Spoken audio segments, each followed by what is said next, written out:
Chapter 119. The snow-white skeletons stopped in their tracks and raised their bows, the metal bows creaking and groaning. The mercenaries and adventurers below finally realized that something was wrong, but the undead terracotta in the hall held them back and prevented them from escaping. Brando's first thought was the Roman, but when he looked up, he could not find Amandina and Romaine's silhouette. He panicked and swung his sword. The silver blade left an afterimage in the dim environment, and the wind pressure split 3 chairs in half, hitting the undead terracotta that was fighting with the Batum. The undead terracotta leaned to the side, and the red-bearded mercenary seized the opportunity to slash the undead terracotta in half. With a crash, the undead terracotta fell apart, and several silver balls of light rose from its remains and shot into Brando's body. At the same time, the Shire helped Roan to push back another undead terracotta. They turned around and saw Brando shouting, "Do you see the Roman? We're here." Amandina held the Roman's hand and stood up on the other side. The merchant did not know what fear was, and waved her hand vigorously.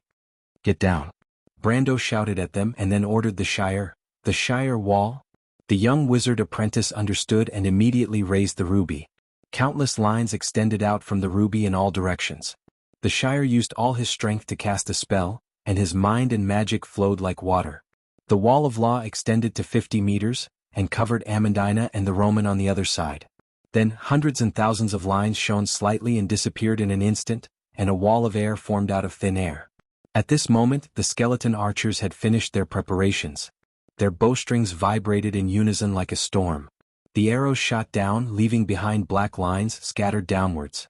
The guests in the first row fell down in unison, while the ones behind also fell to the ground one after another with a muffled groan. But the Shire saved even more people. Every time the air wall was hit by an arrow, it flashed with a white light. The wall flashed dozens of times and finally the fluctuating light connected into one. However, the wall had finally awakened the shocked crowd. Among them there were many apprentices and low-level elementalists.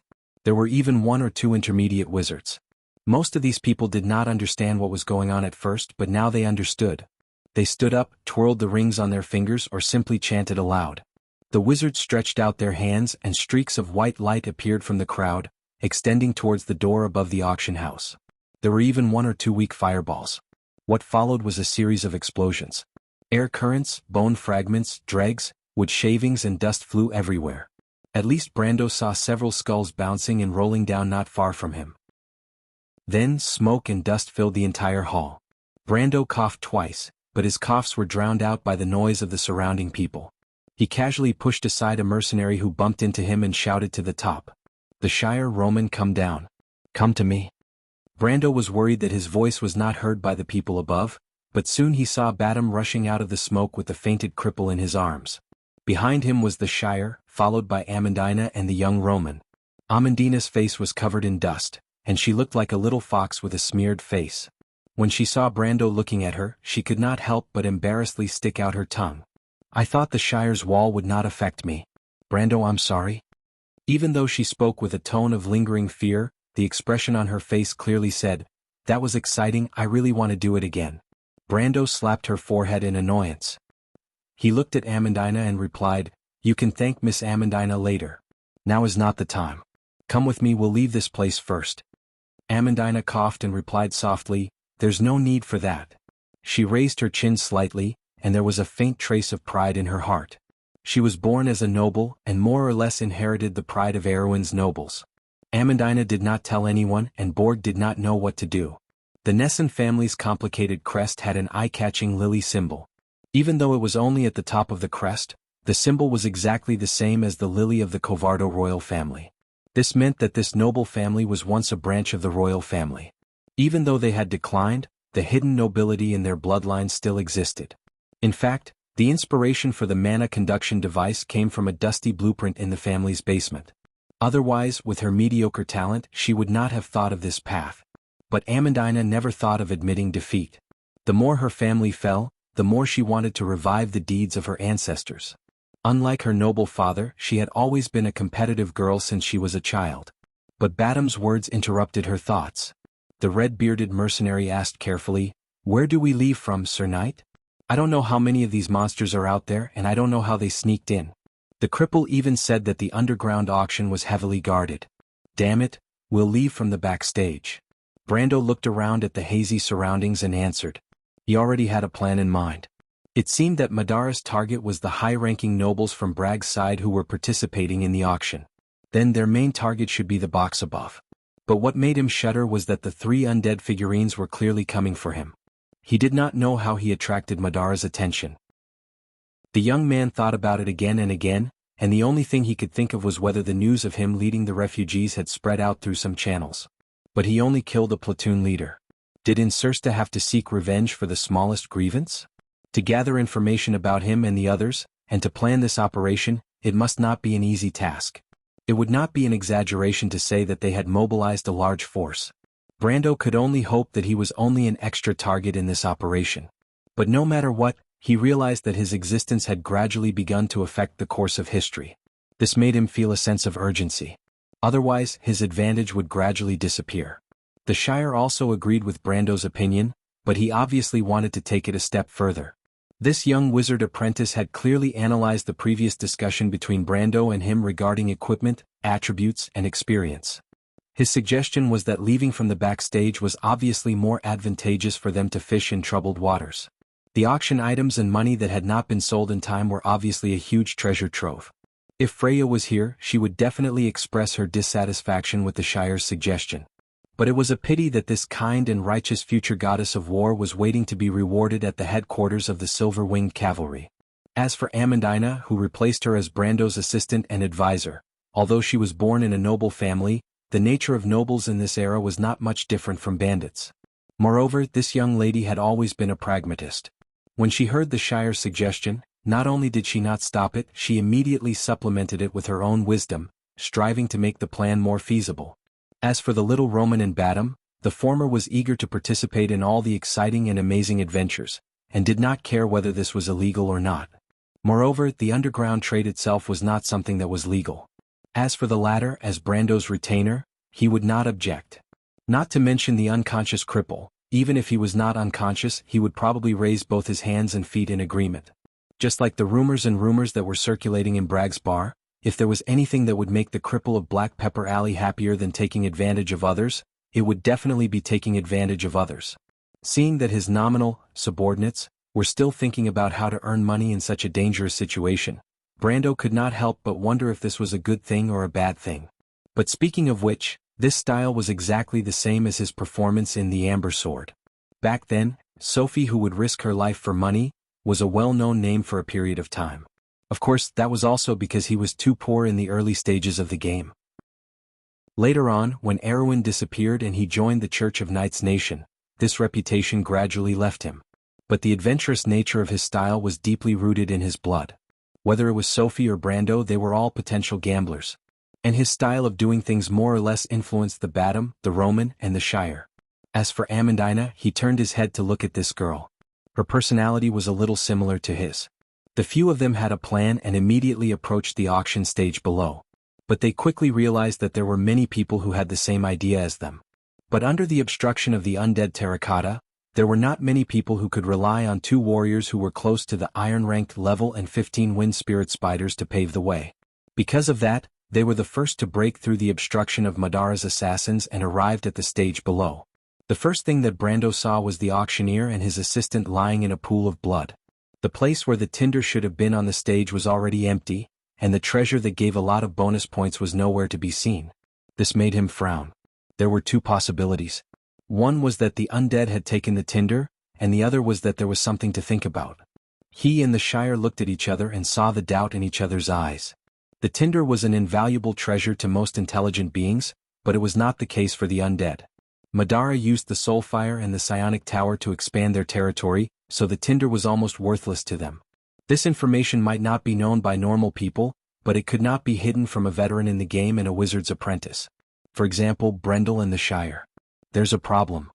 Brando immediately put his sword in front of his chest and reminded the people behind him. The Shire also protected the back of the group at the same time. What's going on? Badam asked. However, as soon as he finished speaking, a red behemoth descended from the sky and landed on the platform with a boom. With a loud crack, the red behemoth created a huge hole in the wooden platform, causing the entire platform to be filled with smoke and dust. P.S. It's better today. I still can't eat meat. What a tragedy. If I recover tomorrow, I will start to make up for what I owe these 2 days. So I hope everyone can forgive me. It's already the 30th today. Please continue to ask for monthly votes and subscriptions. Chapter 120. When the red giant fell, the wooden platform immediately cracked, and debris flew in all directions. Brando covered his face with one hand and looked forward. Through the smoke and dust, he saw a giant skeleton about 3 people's height standing up. It wore a huge crusader helmet with a fiery red hydra pattern on it. Brando sucked in a breath of cold air when he saw it. This was Madara's general's guard, the crusader executioner. Brando felt his scalp go numb. It was as if a bucket of cold water had been poured over him from head to toe. Even his heart had turned cold, and he did not even have the mood to fish in troubled waters. But now he did not care at all. He almost could not speak, but he coughed and did not dare to hesitate. He immediately said to the people behind him, "Retreat, retreat, leave this place, follow me." His voice was rarely stern, and he was not even this nervous when he faced the undead army. If he could, he would have cursed out loud. What are those bastard guards of Bragg's doing? They let this thing in, why don't they just open the gates and surrender? Badam and Amandina might be a little confused, but Brando knew what the Crusader Executioner was. In this place, it was not an exaggeration to say that it was the Grim Reaper. This was not an ordinary undead creature, and it was not even a type of undead summoned by a necromancer. It was a nest creature. Madara only had a few types of high-level undead, and it was one of the undead that had a physical body. The only other undead that had a physical body were the Flesh Golem and the Black Knight. It was a high-level undead. It had the strength of a mid-level silver. Brando saw that the Crusader Executioner did not seem to have recovered from the shock of falling from the sky.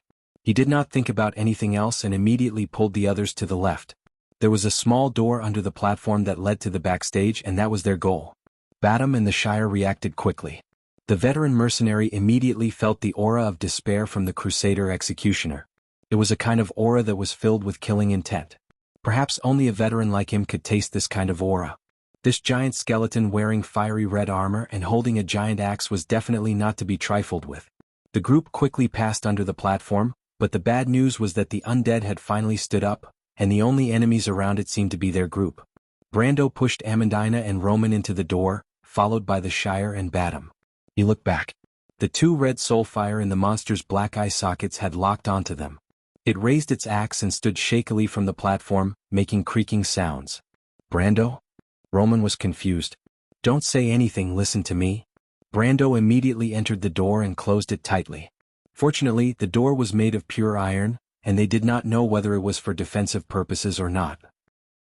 That was why they were able to hold on for so long. "Is that thing very powerful? What should we do?" Badam asked. Brando calmed down and replied, "Let me think, I might have an idea."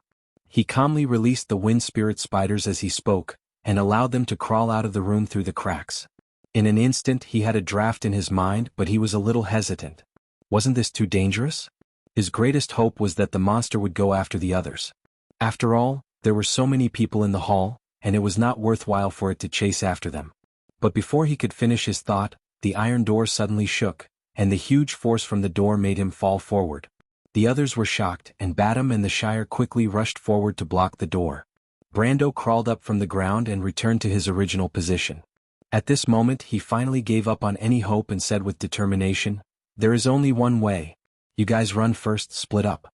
I'll hold this thing back." Brando.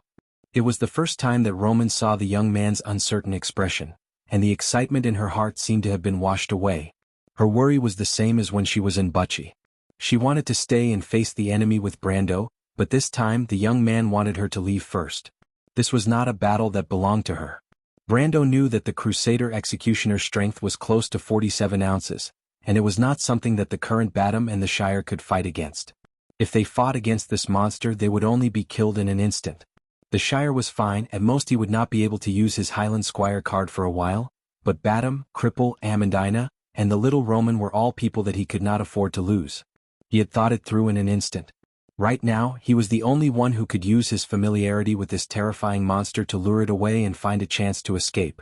But when he looked at the huge monster that had just turned its head, and the 2 red soulfire in its black eye sockets locked onto them, he was not confident at all.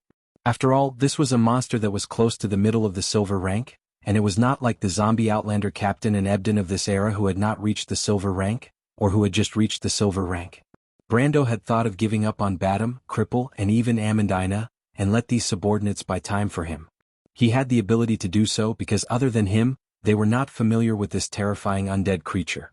Sometimes, a small mistake in judgment was enough to change a lot of things. In fact, such a thought flashed through his mind, but the young man shivered and rejected this tempting idea. He could not tolerate himself doing this, and even thinking about it made him shudder. He thought that if he could break his promise and give up on Badam, Cripple, and even Amandina, then one day he could give up on even more people. Freya, the Roman, the princess, and everything he held on to would become a cold-blooded monster just for himself. Brando shook his head and threw this cold thought out of his mind. In just an instant he was sweating profusely as if he had just experienced a battle between heaven and earth. He said in a low voice, "You guys run first, split up. I'll hold this monster back." Badam stopped in his tracks. "My lord, you're the lord, how can we abandon you?" This experienced mercenary with a fiery red beard who was good at reading people's expressions completely put himself in the role of a retainer at this moment. Even he himself didn't realize it. It was natural. "My lord, this is the general's guard of Madara's undead army. You are not its opponent, please let me buy time for you." The Shire put his hand on his chest and answered seriously. "You know it?" Brando was surprised. "Brando," Amandina pulled her hand out of Badam's hand. She turned around and said with a serious face, "We don't need you to be a hero, we've entrusted our ideals to you.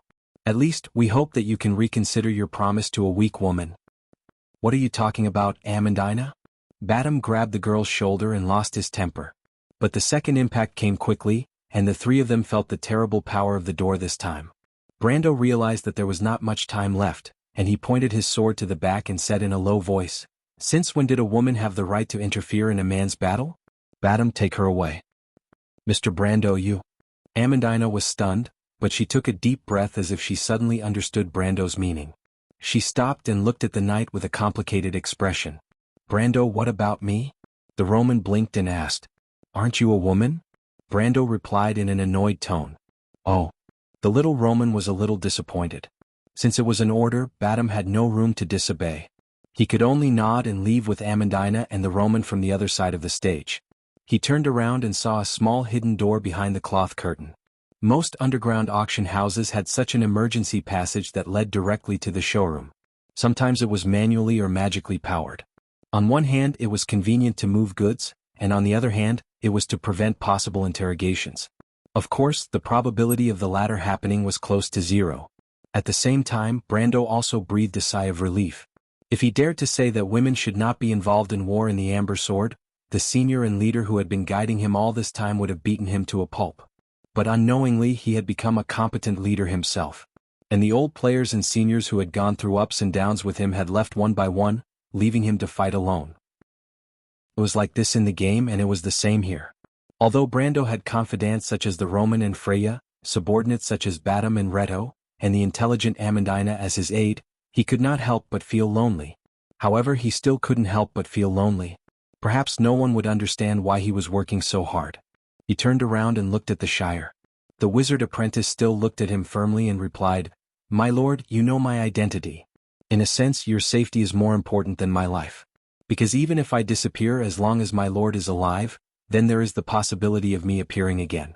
Otherwise, everything is meaningless to me." "You have convinced me," Brando nodded. "In that case you can stay." The door finally opened with a click. The tip of the blood-red axe extended from behind the door. The door shook violently, and the Shire and Brando who were pressing on the door bounced back. But this time they did not block it. Brando waved to the Shire and shouted, "Come, let's go to the other side." With that, he stood up and dragged his squire to his feet. He glanced behind him and then ran towards the door on the other side of the hall. The Crusader executioner swung the axe again and finally broke through the door. It lowered its body and crawled in. Just as it was about to look around, a ray of white light hit its head, and the spell instantly disintegrated. The terrifying undead creature turned its head and immediately saw Seal and Brendel at the side. In fact, the young wizard apprentice was still maintaining his hand gesture. "Over here, you brainless undead." Brando sneered. The skeleton in blood-red armor roared and immediately chased after them. It straightened up, and the wooden and stone ceiling was smashed into pieces like tofu. The Crusader Executioner had 22-ounce agility, so although it looked huge and clumsy, it was actually astonishingly fast. As soon as it moved, its huge body was already in front of Brando with a cracking sound. But Brando already knew this, so when he saw that the Shire's attack was ineffective, he immediately dragged the ladder and rolled sideways into the door. Just as they escaped, the Crusader Executioner smashed the door frame with a bang. The monster stepped on the stone chips and walked into the room. It saw Brando, and the Shire had already climbed up from the other side. Brando stood up, panting, but he was not as nervous as he was when they were escaping from Butchie. On the contrary, his mind was clear at this moment. He knew that he and the Shire would not be able to deal any damage to this high-level undead, but he was not without a chance of survival. At least he knew that he had two options. The first option was to hold on until the Silver-Winged Cavalry arrived. Although the Silver-Winged Cavalry was a lackey of the All-for-One, he was not on the same side as Madara. Moreover, he was a knight with the strength of a lower gold rank, so it was easy for him to deal with this monster. He did not even need to do it himself. The Silver-Winged Cavalry was the elite of the White Mane Army, and the platoon leaders were all at least silver rank. Any one of them could easily kill this brainless undead. But the Crusader Executioner was right in front of him, and he doubted if he could hold on for that long. It was not impossible for him to lose his head in the next moment. After thinking about it, Brando realized that it was more realistic to rely on himself, so he could only choose the second option. And that was to find the Elemental Revelation Scroll. P.S. It hurts, I shouldn't have eaten that squid. I really only ate one, why is it so strong? My stomach hurts so much today. He clenched his teeth and wrote 2 chapters. This is the first chapter, the second chapter will be released later. I'll grit my teeth and beg for a guaranteed monthly ticket for next month. Everyone, please support me when you see that I'm seriously injured and can't leave the front lines. Chapter 121. He needed to find the Scroll of Elemental Enlightenment. In fact, using the Scroll of Elemental Enlightenment to open the elemental pool did not take much time. Since it was the first time the elemental pool was opened, it would absorb the rich elemental power contained in the scroll. The 4 elements would then fill up the new, almost shapeless small pool. As long as he had those elements, he could pay for the Holy Sword. With the Sacred Sword, even if he couldn't deal with this thing, he should have no problem protecting himself.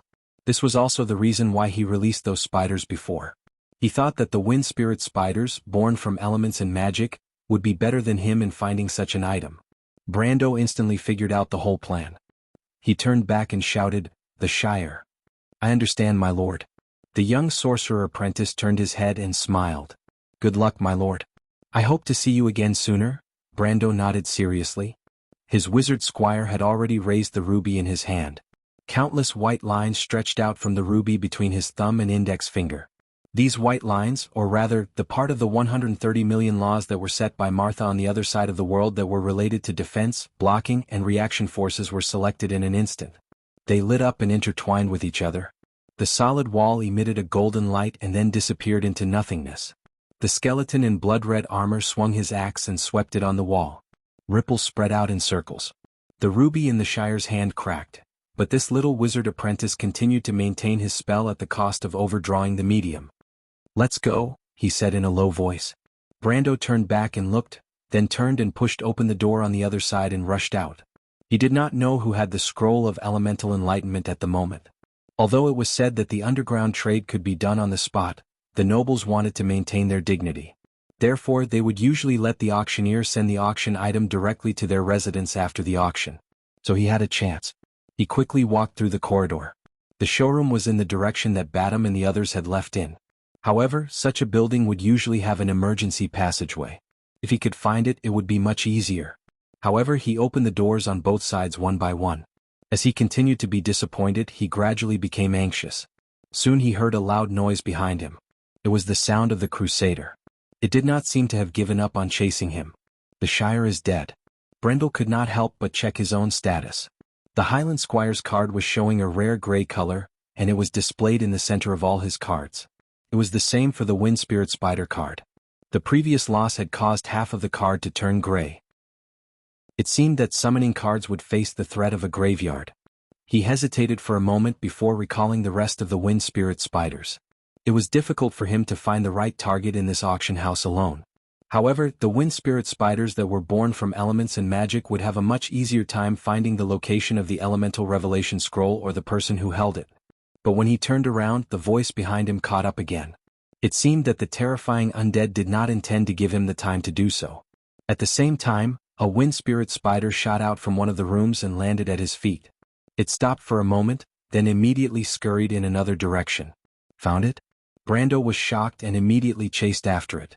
He was much more agile than the wind spirit spider, so it was not difficult for him to keep up with it. However, the heavy voice behind him was getting closer and closer. His heart could not help but beat faster. How far was it? Would it catch up with him? Was it the elemental revelation scroll? There were too few factors that he could be sure of, but Brando could only grit his teeth and take a gamble. He turned around the corner with the little green creature and saw a few corpses lying on the side of the aisle. They seemed to be the staff of the auction house. There were enemies. Brando was alarmed, but he immediately saw a few skeleton soldiers wearing black chainmail and holding long swords staggering out from the doors on both sides of the aisle. He immediately heaved a sigh of relief. The young man immediately activated his charge skill and ran past these low-level undead like a gust of wind. About a month ago, these skeletons were his mortal enemies, but now they were no different from real cannon fodder in front of him. The first skeleton in front of Brando's eyes slowly extended its sword towards him, but Brando's speed was 10 times faster. The skeleton's sword was still in the air when the skeleton's hand was separated from its joint. A white flame emerged from the wound, and the flame was quickly directed to the skeleton's body by a ray of silver light and set it ablaze. Brando ran past 7 skeletons in an instant. He withdrew his sword and the skeletons immediately fell apart behind him. But the young man did not have time to be happy because he saw the blood-red figure chasing him around the corner. 22 OZ agility against less than 10 OZ agility. The Crusader Executioner raised his axe and stabbed towards Brendel like a shadow. The ceiling cracked in front of him, but this resistance could not negate a few OZ agility. Brando could not avoid it at all. He could only brace himself and use his strength to slash at the axe. When the elven sword and the axe clashed, there was a sharp screech that made one's teeth ache. The sword immediately bent at a strange angle, and Brendel felt as if his right hand was breaking apart inch by inch, and he lost his sense of direction in an instant. He only felt himself and his sword fly backwards and hit the wall with a bang. The only fortunate thing was that he happened to land by the door where the wind spirit spider stopped. He immediately gritted his teeth and ordered the wind spirit spider to pounce on him while rolling into the room. At this moment he really hoped that Martha would bless him. The elemental revelation scroll was displayed in the room. But when he rolled in, he raised his head with a heart full of hope, but he saw something that he did not want to see the most. A spirit terracotta turned its head around from the side of a mercenary's corpse. It obviously did not expect someone to be outside. The undead creature was holding a single scythe dripping with blood. It turned its head and stared at Brando with the faint green flames in its eye sockets. And the young man saw that it was holding something in its other hand. It was a sparkling and translucent crystal ball with a raging flame burning inside. Tinder. The spirit terracotta subconsciously raised its single scythe, but Brando reacted faster than it. He used his left hand to support his numb right hand. The sharp pain almost made him tremble, but he still gritted his teeth and shouted, "Ois!" The huge wind pressure caused the air in the room to shrink slightly, and then it exploded with a loud bang. The strong wind almost formed a straight line, and the spirit terracotta's armor instantly shriveled, deformed, and then flew backwards and hit the wall. The wall also collapsed inwards, and with a bang a huge hole opened up. The strong wind formed a radiating shock wave, and all the obstacles in front of it were destroyed. The spirit terracotta was only an iron-ranked monster, and it was not a monster that focused on defense like the gargoyle. Naturally, it was destroyed in an instant, just like the swordsman in Pine Fortress. With a crack, the spirit terracotta that had lost its upper body knelt on the ground. Brando then pounced forward and snatched the tinder from its hand. He did not know if this thing was useful, but at this time he did not care so much. He turned around and saw the Crusader Executioner holding the crushed wind spider spirit that was still dripping with green liquid. The terrifying undead creature saw that Brando had nowhere to run and could not help but grin. This grin did not represent its intelligence, but the instinctive desire of a dark creature to kill. Grin my ass. Brando raised the tinder with his left hand and clenched his teeth. The crystal ball suddenly shattered, and a fiery red ring of light spread out from the inside. This ring of light first went past Brando, and then it expanded 10 times in a breath. It went past the Crusader Executioner. The monster was raising its axe, but it suddenly stopped as if it was immobilized. At that moment, all the wizards and elementalists that had magic power in their bodies within a radius of 10 miles around Bragg's changed their expressions. They stopped what they were doing and looked in the direction of Bragg City. The red ring of light continued to expand. It went past the auction house, the whole of Hood District, Bragg City, and then the outskirts of Bragg City at an astonishing speed. It spread out for a few miles before it slowly stopped and disappeared. Although this moment was short, all the soldiers in the Silver-Winged Cavalry's camp in Bragg City saw their shadow hounds vaporize in an instant and then disappear. That was the power of order. The undead creatures also worshipped the only true god, Martha. Like humans, they were also creatures of order. When the tinder was ignited, the reorganization of order should not affect anything that was originally under order. However, the Crusader Executioner was different. It was a nest creature. No matter if it was man-made or natural, except for the only Guardian's nest. All nests were in fact the power of chaos, but when the tinder was ignited, they were also the first to be affected. Low-level creatures like the Shadow Hounds could not even resist and were vaporized directly. And the Crusader Executioner was also affected by the huge impact and could not move for a while. From what Brando saw, it suffered nearly 110 points of damage at that moment. The young man could not help but let out a sigh of relief. At least he made the right bet. Although no one had ever thought of using a priceless tinder to test something as boring as this, there were some basic rules in this world that could not be changed. For example, the absolute opposition between chaos and order. The young man took a deep breath, then got up and ran for his life. There was not much time left for him. At least the Crusader Executioner would not stay still forever. He had to find the Scroll of Elemental Revelation as soon as possible. If you want to know what will happen next, please go to www.chidian.com. There are more chapters. Support the author and support the original reading. Chapter 122. Just as Brando rushed out of the room, the skeleton in red armor behind him began to move. It struggled to turn half of its body, and its movements gradually became smooth. At the same time, a few wind spirit spiders crawled out of the ruins and returned to the young man. Brando found that there were 4 of them left, but 2 of them clearly indicated that they had found their respective targets. The wind spirit spiders could speak the wind language of Tenairu. Although Brando did not actually master the language, he seemed to be able to understand what they meant. The thing was not far from him. Tenairu is the place where the Wind Spirit King lived and wooned. Its full name is Tenairu's Wind's End, or the Mountain of Storm's End. A large number of wind elementals gathered here, forming different tribes. Their language came from the ancient runic language family, the Wind language, and was one of the few languages that still had magic power. Therefore, the Wind language of Tenairu was also a compulsory course for the elementals, especially the Storm Envoys. This allowed him to breathe a sigh of relief. But with the intelligence of these little creatures, they could not tell whether the magic item they found was the elemental revelation scroll that he needed. Brando had to make the judgment himself. There were 2 targets in total. One was about 30 meters away in the south, and the other was about 50 meters away in the west. Brando thought for a while. The possibility of the west leading to the exhibition room under the auction stage was higher. But the danger of going back the same way was self-evident. While thinking, he recalled 2 of the wind spirit spiders in case the card accidentally entered the tomb. On the other side, 2 soul fires were reignited in the dark eye sockets of the undead. Brando knew that he did not have much time, but his current situation was not good. The Thorn of Light was lost in the rubble, and he did not have time to find it. The Shire was also gone and his right arm was almost broken. He still could not feel it. The wind spirit spiders could not help much, and the Ring of the Wind Empress was still in a charging state. The exhaustion of his magic power was accompanied by a faint sense of exhaustion, but fortunately, he still had more than half of his strength left, and his life was not lost. He stood unsteadily on the walkway, his thoughts flashing like lightning. The cursed bolts could not help much against the undead, but perhaps there was another option, which was to break through the window on the 2nd floor and go to the crowded street. However, this would not prevent the terrifying undead from continuing to pursue him. Life waves were extremely sensitive to the undead, and there was no way it could not find a person in a crowd. In particular, in the open, it was even less likely that he would escape from the Crusader's hands. It wasn't that the Crusader Executioner didn't have any weaknesses, but the absolute difference in strength made him unable to do anything. He could almost hear the sound of the undead behind him moving again.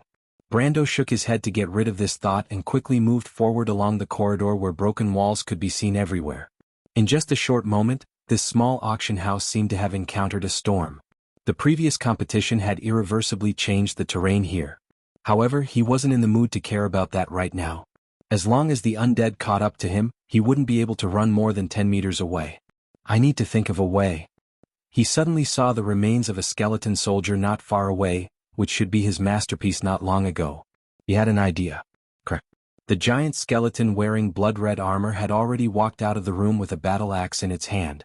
Its huge body was half-stooped, and its yellowish ribs were like bone swords inserted into its spine, surrounded by a burning flame in the middle.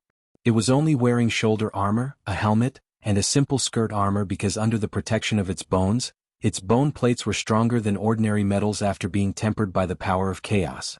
It turned its head, and the empty corridor was silent. It was stunned for a moment. Previously, the life waves had told it that the weak human was moving along this corridor, but now, that feeling had become undetectable. Brando lay flat next to the remains of the skeleton. He gently exhaled and then held his breath. He tried to calm his heartbeat and slow his blood circulation as much as possible so that he wouldn't be too eye-catching in the undead's eyes. As expected, the Crusader executioner slowed down. The signs of Brendel's life force gradually weakened in its gray vision. It was a little doubtful, and the remaining cunning instincts made it slow down its steps. It didn't want to fall into a trap. However, it wasn't completely unable to see Brando, and the young man understood that. He carefully removed the black steel sword from the skeleton soldier's claws, his movements slow and gentle.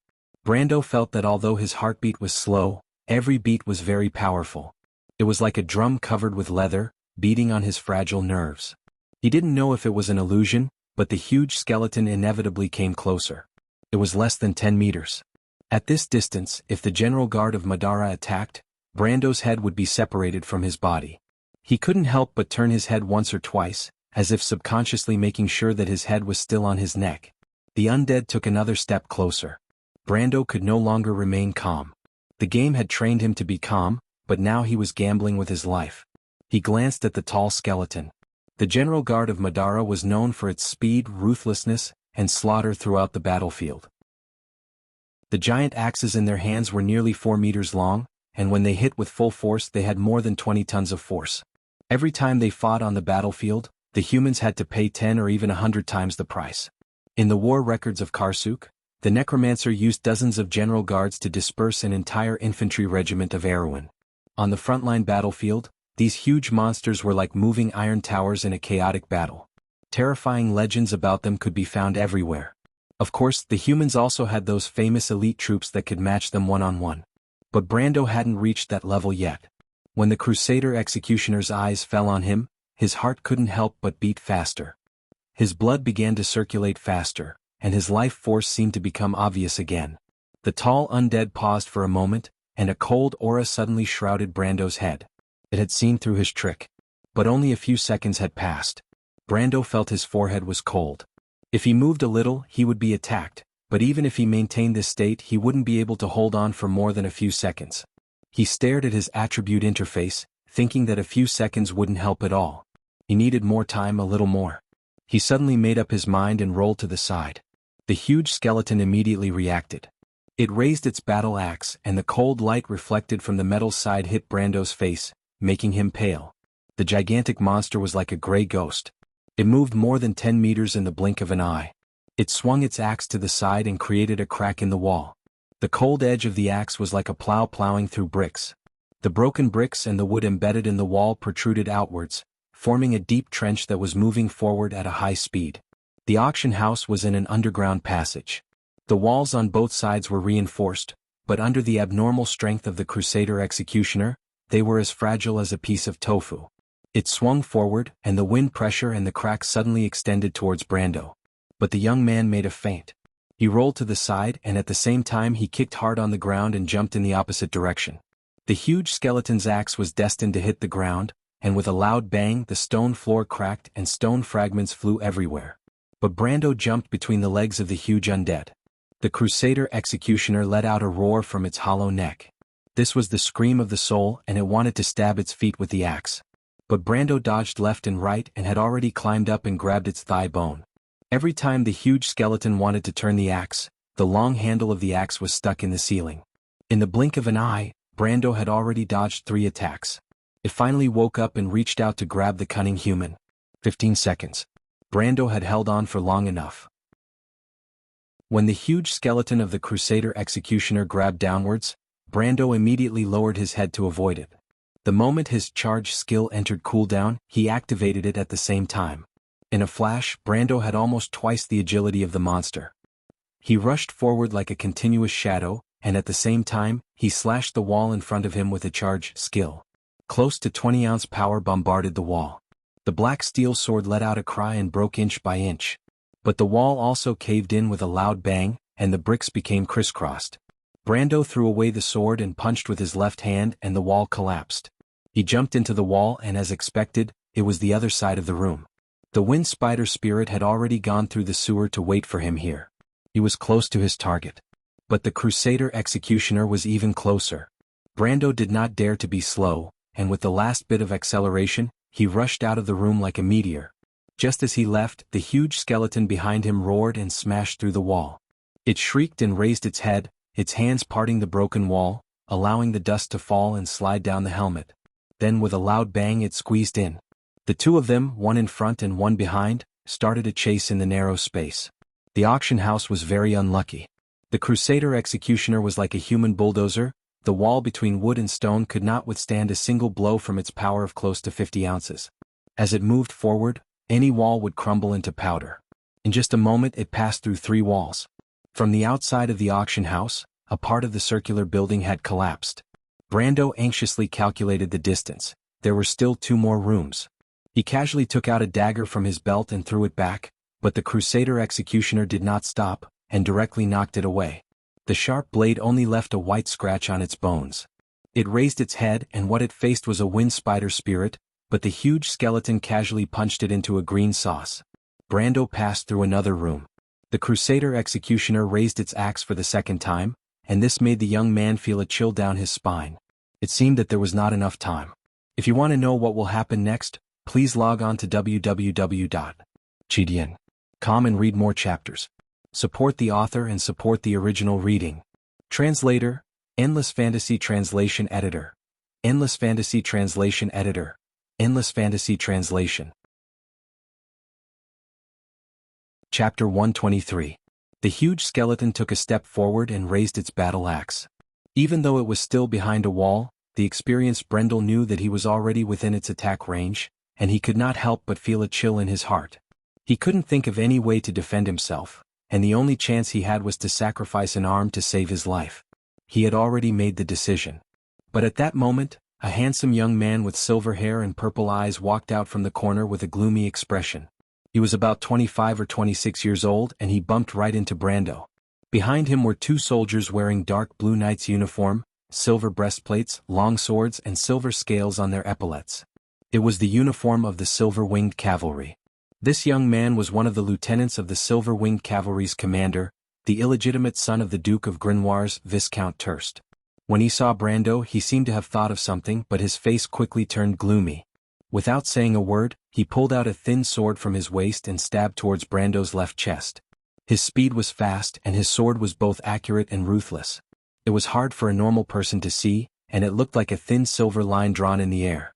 But Brendel's reaction was quick, and he knew it was an enemy when he saw the enemy's expression. But he did not know how strong the enemy was, and he was unarmed, so he could only subconsciously protect his vitals and dodge to the side. Viscount Turst was stunned. He didn't expect an ordinary iron-ranked mercenary to be so alert. He only managed to adjust the angle of his attack in the end, but the thin sword only pierced through Brando's shoulder like a venomous snake, leaving behind a trail of blood. Brando groaned and fell to the side. He was shocked.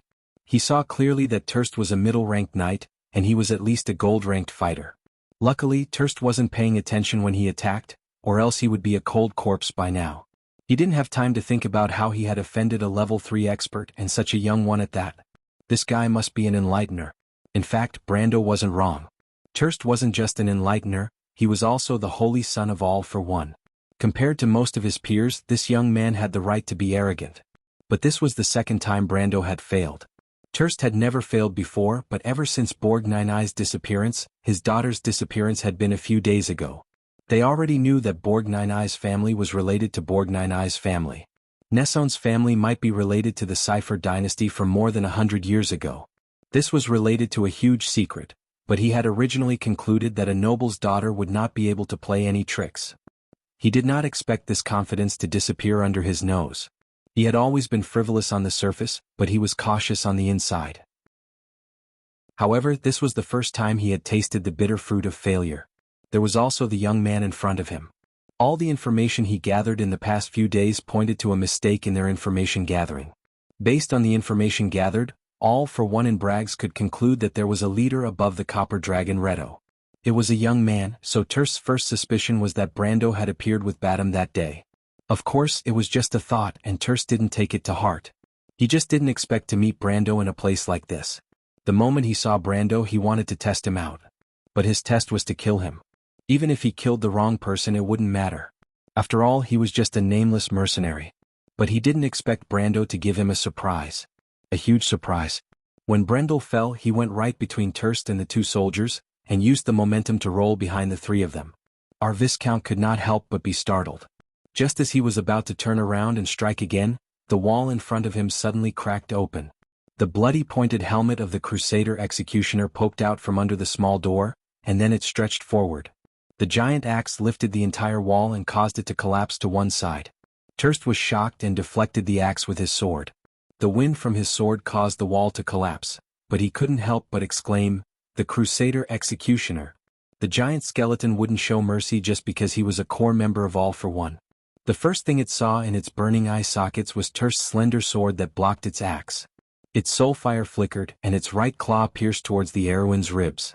If the claw connected, the upper half of an ordinary person's body would probably explode. However, Turst didn't panic and raised his left hand to block the Crusader Executioner's attack. His movement wasn't large, but the giant skeleton's claw couldn't move an inch forward. Go catch that young man. The Crusader Executioner was infamous for its ferocity, and this monster was a silver-ranked swordsman. Even a newly promoted gold-ranked swordsman like him did not dare to underestimate it. He could only order his subordinates to stop Brendel. Unfortunately, Brando was smarter than he thought. In fact, when he rolled forward, he had already considered letting the Crusader Executioner clash with the skeleton. Before the giant skeleton could attack, he had already shaken them off and made his escape. The Elemental Enlightenment Scroll was in the room outside the door. If the wind spirit spiders didn't find the wrong room. Brando slammed the door open, and the first thing he saw was a set of mana potions on the table. Of course, he recognized them because they were created by him and Tamar. These were the mana potions he sold to the auction house. Brando felt a chill in his heart. He still found the wrong room. But he was startled, and then he saw the box on the chair beside him. The young man's breath couldn't help but quicken slightly. He saw that familiar burnt yellow parchment lying quietly in the box. That was it, the scroll that could save his life. If he used the Holy Sword card to activate the second level of power, even if it was only temporary, Brando was confident that he wouldn't be at a disadvantage against a gold-ranked opponent. At the very least he could escape without a problem. He immediately rushed over and grabbed the scroll. Then he bit his finger and smeared his blood on the center of the scroll.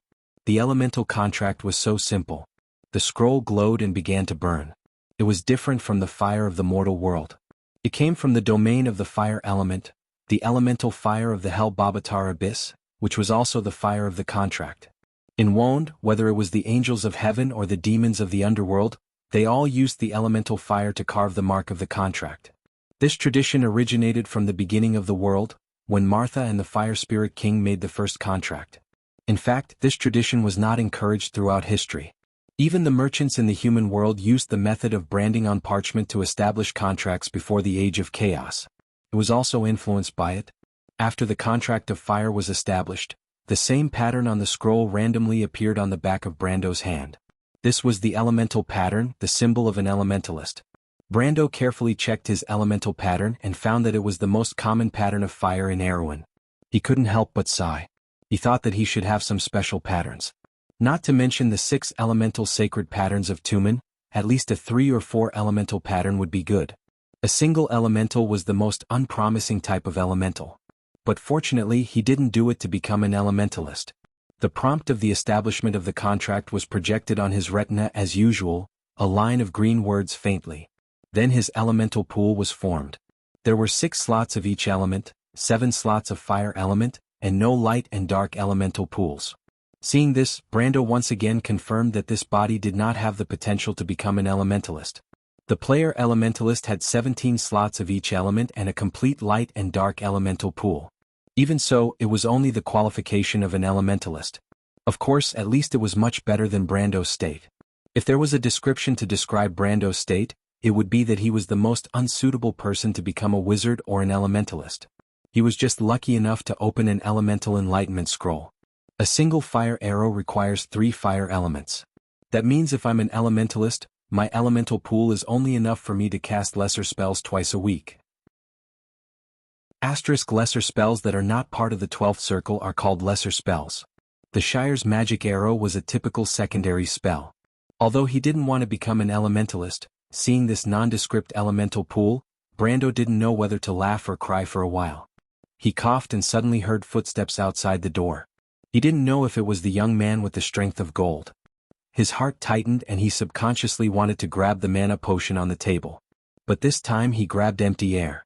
Just as he stretched out his hand, he realized that he was no longer in the auction house. He found himself in a vast expanse of darkness.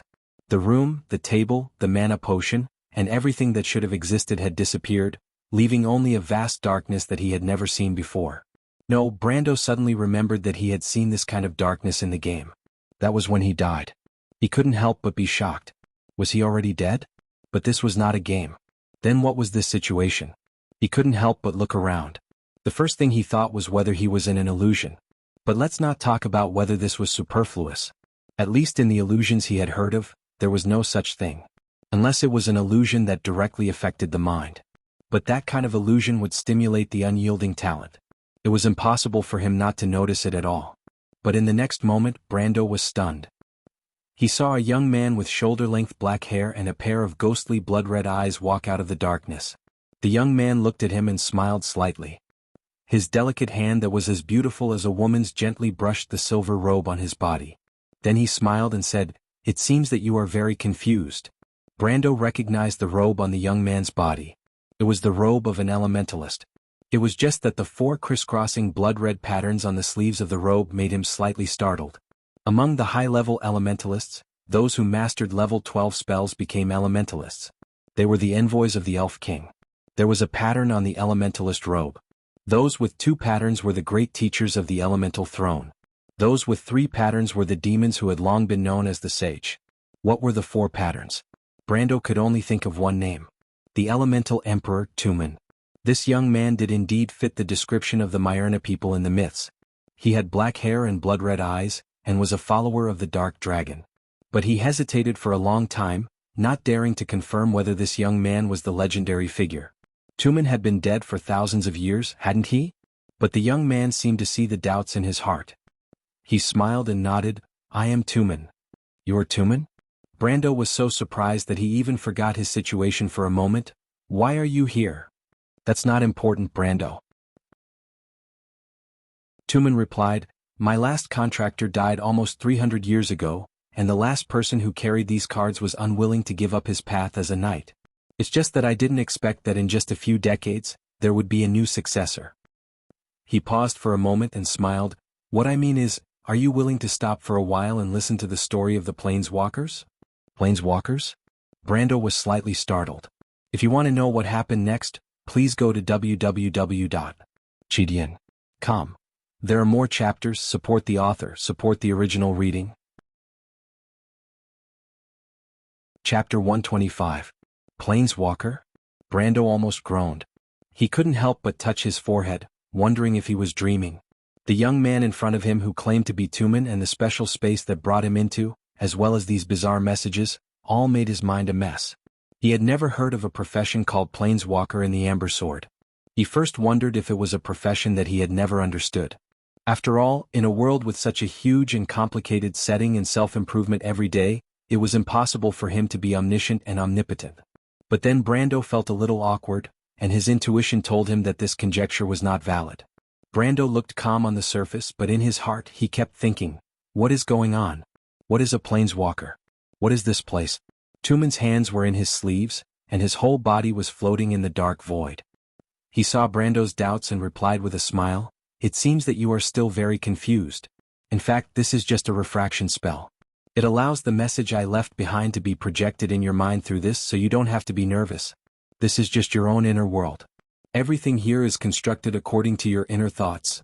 Brando knew that he meant to say subconscious. "You mean this is a spell effect that affects the mind? But why is my unyielding will not respond?" He calmed down a little but immediately asked, "How do I get out of here?" Because he suddenly remembered that he was still in danger and could not waste time here.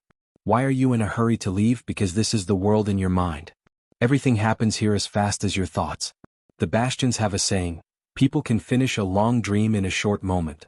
Because people's thoughts are as fast as lightning, you can have many thoughts in an instant, and before these thoughts are over, not even a second has passed."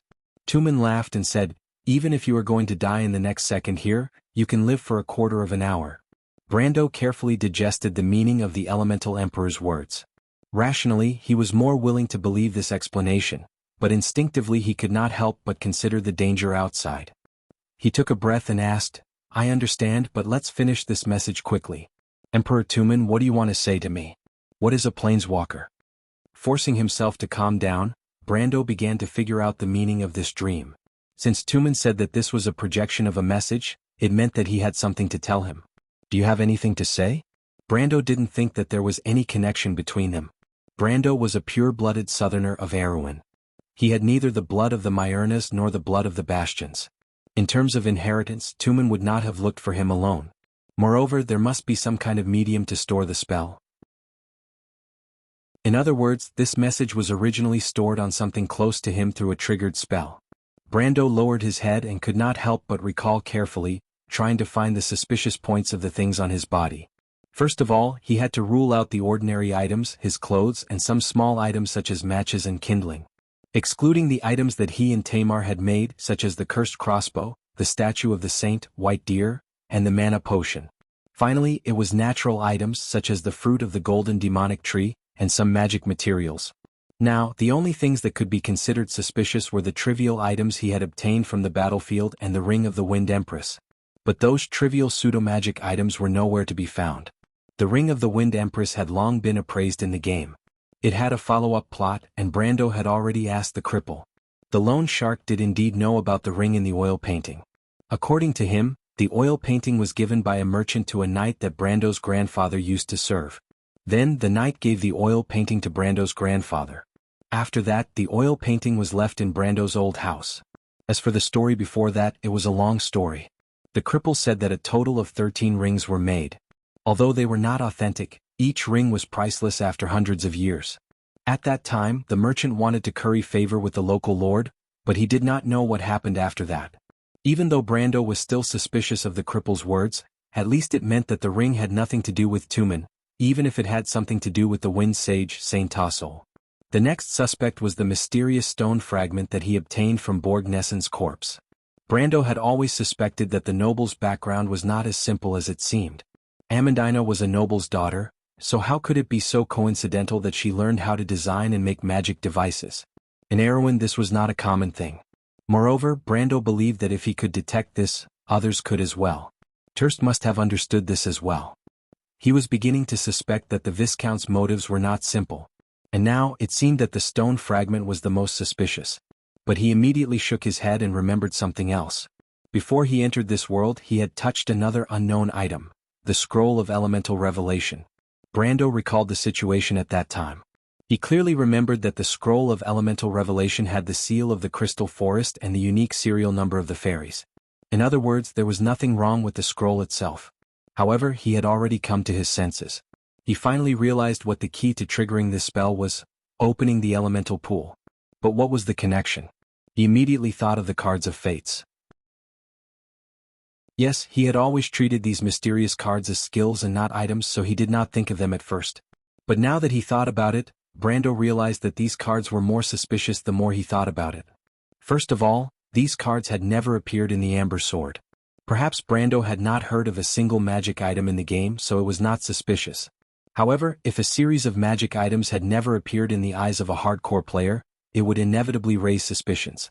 Imagine for a moment, if a person had never heard of a magic item in the game, and if we assumed that the world was huge, then it would not be that hard to believe. But if he hadn't even heard of the concept of magician's profession equipment, then it would be a little strange. You might say that he must be a newbie. But Brando was not a newbie. Moreover, these cards themselves were not dispensable and insignificant items of little value. They contained a great deal of freedom, and even a warrior could freely control magic. It could be said that they formed a complete class system. There was no way that Brando had never heard of such a set of magic items. Not to mention that these things did not appear in some distant country. For example, they only appeared in Madara, Brando's archenemy. If that was the case, Brando would not have had the chance to know about them. On the contrary, the places where the cards appeared were places that he was most familiar with in the past. Gerald's Tomb, Golden Demonic Tree Valley, Fortress Reeden, Bragg's. These were places that Brando had explored countless times, and he knew every nook and cranny of these places like the back of his hand. Brando could even describe the rumors and actions of all the famous players in these areas in the first 3 years of the game. He loved this world so much that he could empathize with Erwin. But the problem now was that he had never heard of these cards. He even suspected that he had let go of his suspicions so easily. Of course, he did not realize that the last time he saw these cards, he was in a situation where he could not even guarantee his survival. Normal people in such an environment would be overjoyed if they got a little help and not doubt it. That was why it was human nature. But once he realized it, his suspicions deepened. Brando could not help but touch his chest, and subconsciously remembered the thought that flashed through his mind. These cards form a complete class system. Brando's heart skipped a beat and he subconsciously raised his head. He looked up in disbelief and blurted out, "The planeswalker you mentioned is?" Tumen smiled, "You guessed it right. The cards of fate and the planeswalker are inseparable." Brando immediately shut his mouth, because he knew that the young Tumen in front of him would tell him everything. First of all, I want to clear up a misunderstanding. These cards of fate were not created by me. As you can see, their history is much older than what we know.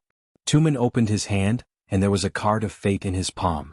But it was the back of the card, and there was a complicated sacred pattern drawn on it.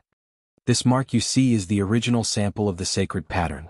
I simplified it based on my superficial knowledge, and then compiled this knowledge and taught it to the humans, elves, and Myrnas. Wait. Tumen raised his hand, stopping Brando from asking. I know what you want to ask. As the descendant of the Basto and Myrnas, and the mortal enemy of all beings who yearn for the light, why would I help the humans and elves? He smiled. It's actually very simple. As a planeswalker, my way of looking at things is a little different from the average person. Of course, this is just my own point of view, but it has something to do with my own deck. I was too young at that time and blindly wanted to pursue the laws and principles of this world, so my deck was called All for One. Following the meaning of this deck, other than the most essential things in the world, there was not much difference in my eyes. After hearing this, Brando sat back down. He thought for a moment and asked the question in his heart. To be honest, he asked, I don't really understand what you mean, can you explain it more simply? He had no intention of going back now, but he had a vague feeling that this class of planeswalker would bring about a huge change in his future path. He did not know why he had this thought. Perhaps it was an illusion, or perhaps his intuition and instinct had already smelled a trace of something unusual. Tumen nodded. Of course, I will explain it to you in detail. He continued, speaking of planeswalkers, we have to start with the cards of fate. Planeswalkers are the only group of people in this world who can touch the true essence of the cards of fate. This essence is the power of the world. Every card of fate is a representation of the world from a certain perspective. It is not a simple projection of the laws, nor is it a superficial copy of reality. There are many such cards and they form a small world. Just like my deck, All for One, this deck uses the harmony of the 6 elements to describe the essence of the world. Therefore, it is also the meaning of my card, the power of the laws. As for the other planeswalker I know that his deck is called Unlimited Power. It's a deck made up of a large number of red and black cards of fate. His deck's intention is to pursue the highest power. The red cards can be seen as fire but also as power. The black cards can be seen as darkness, but also as death and destruction. Of course we all failed. Tumen smiled, therefore the meaning of the cards is actually given by the deck. The magic of the cards of fate is that they can express your thoughts and ideas between the world and you from many angles. Even your deck of cards represents the other you in your heart. As for why these cards exist and where they come from, we actually do not know. The earliest planeswalkers were probably born during the Dark Ages and spread among the Matatanians. I even suspect that this class itself was born in this society. Rumor has it that the Matatanians are a nomadic race. Their tribe is always moving from one place to another. Their understanding of the world is slightly different from ours. We think that the world is vast and infinite, including infinite things and the concept of knowledge. But in the Matatanians' worldview, the world is a very small and narrow concept. They have a bigger concept that is similar to our world, called us. This word is the origin of the word infinity in the Elven and Cruz languages. In the Matatanians' worldview, us contains countless small worlds, and they are always moving between worlds. I suspect that they have misunderstood the relationship between the guarded ground and the world. Of course, the humans of the past had limited knowledge of the world. Tumen suddenly laughed and said, I accidentally said so many unimportant things. It seems that it is hard for me to change this habit of mine. Brando thought for a moment and asked, I have heard of the Matatanians before, and perhaps now I know that they are the earliest planeswalkers. But what does this have to do with me? Tumen shook his head and said, continue listening. The Matatanians divide the day into 6 stages, and a planeswalker's day is also strictly divided into 6 stages. The young man with shoulder-length black hair looked at Brando and continued, the first stage is from dawn to noon. The Matatanians call this period of the day, sun growth, and planeswalkers call it, growth stage. In this stage, planeswalkers can tap their land cards and obtain the necessary mana for the day. Wait! Brando shouted, tap land cards.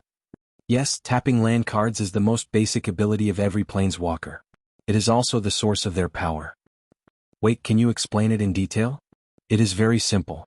As long as you have a basic land card and your own elemental pool and mana pool, you can tap them at this time of the day, and the land card will connect the power of the territory they belong to with your elemental pool, and the elemental power generated in the territory will be injected into the land card. Wait, but didn't the land cards say that one elemental power will be generated every week? Brando could not help but ask. That elemental power is outside of the elemental pool and mana pool. It is used as a card to lend new planeswalkers to understand and come into contact with the power of this world. Once you become an official planeswalker, you will no longer need it. Tumen replied. Brendel thought about it for a while and nodded. I understand. You can continue. During the growth stage, planeswalkers can also gain benefits from the pay ability of other cards. I remember that you have a gray earth type card called Highland Squire. It states that when the Highland Squire exists on the field, the Lord can gain 1 point of reputation every day. And this reputation point is the payment during the growth stage. At the same time, planeswalkers can use any cards that are related to green, life, nature, white, light, protection, nurture, red, fire, vitality, blue, water, nourishment, irrigation, and mixed cards that contain the above elements. Brendel furrowed his brows. He had never noticed this problem before. The Shire had mentioned a similar problem to him before, and he mentioned a special case, which was the white spell card that did not require any magic cards. Next, we enter the second stage of the day, from the morning to the scorching sun, which is from 10 a.m. to 2 p.m. Not only do the people of Matatanya call this time of the day, the flourishing of all things, but the wizards and witches also call this time of the day the ebb tide. This is because this is the moment when the power of the sun is at its strongest and the power of the moon is at its weakest, which is also the time when magic is at its weakest. Magic and elements decrease and increase, so this is the time when the elements are the most active and aggressive. Thus, planeswalkers call this stage the flourishing stage. This is the only stage where planeswalkers can use any cards without any restrictions.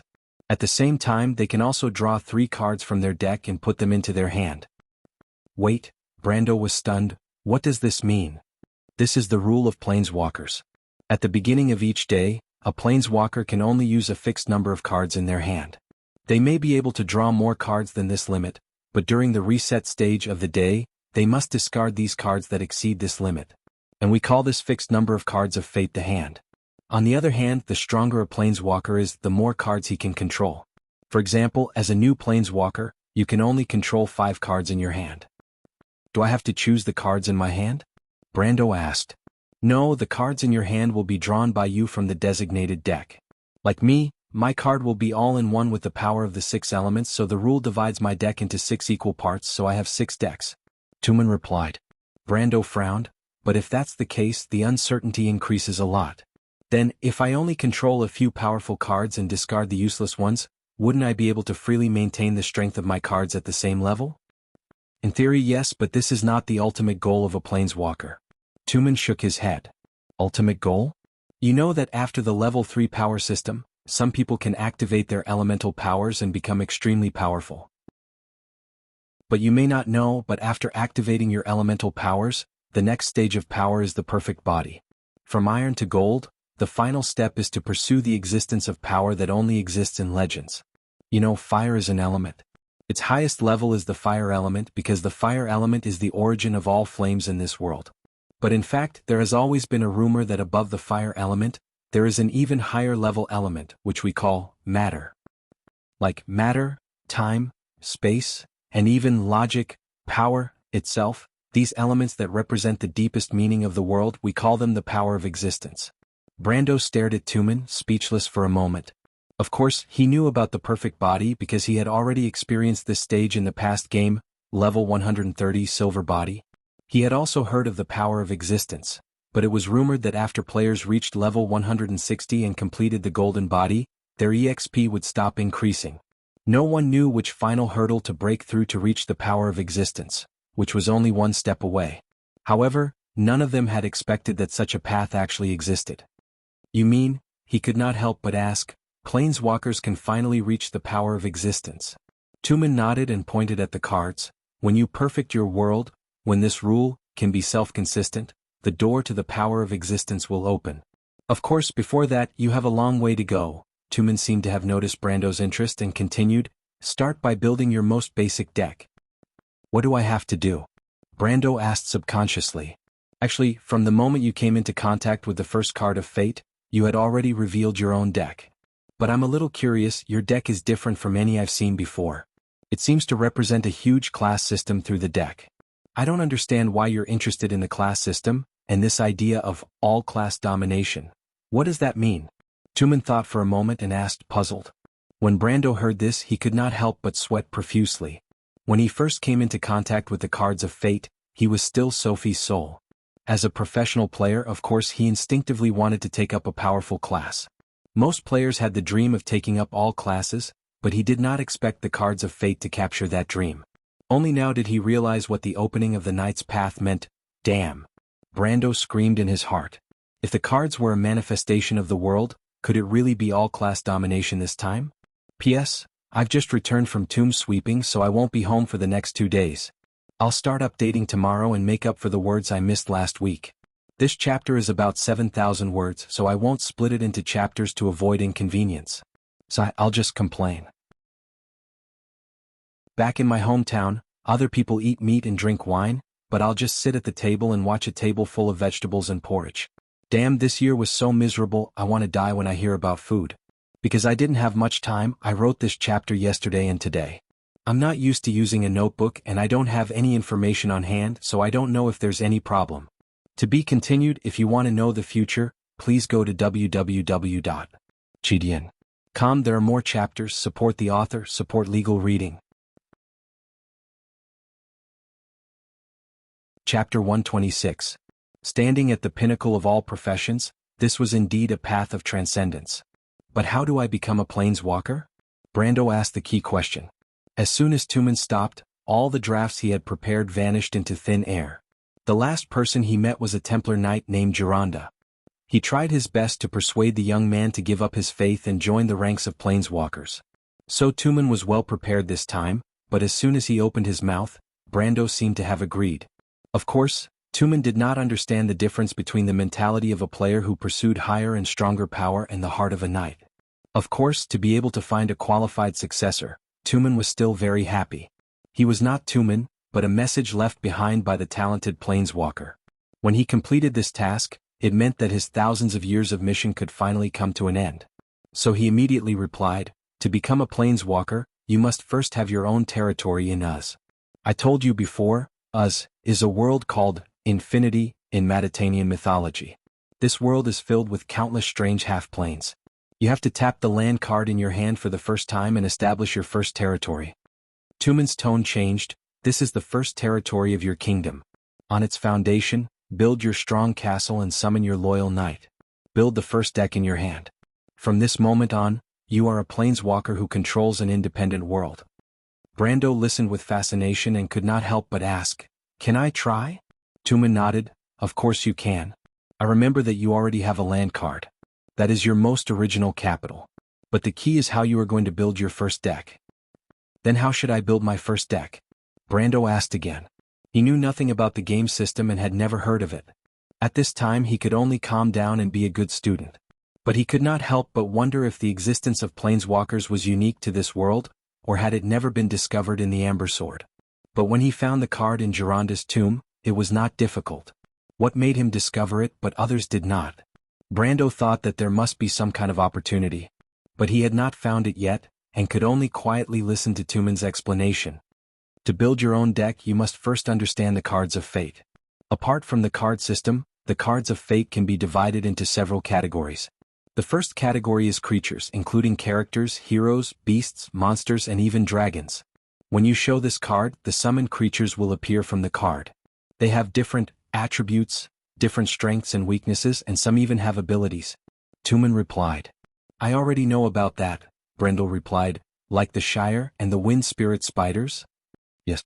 "Then what about the second category?" "The second category is spells and abilities.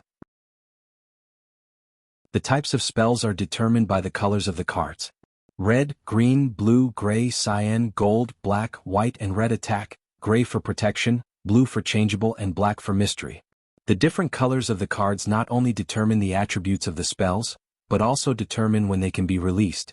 Among them, except for the white and cyan cards, which can be cast at any time and under any condition, most of the others have their own requirements.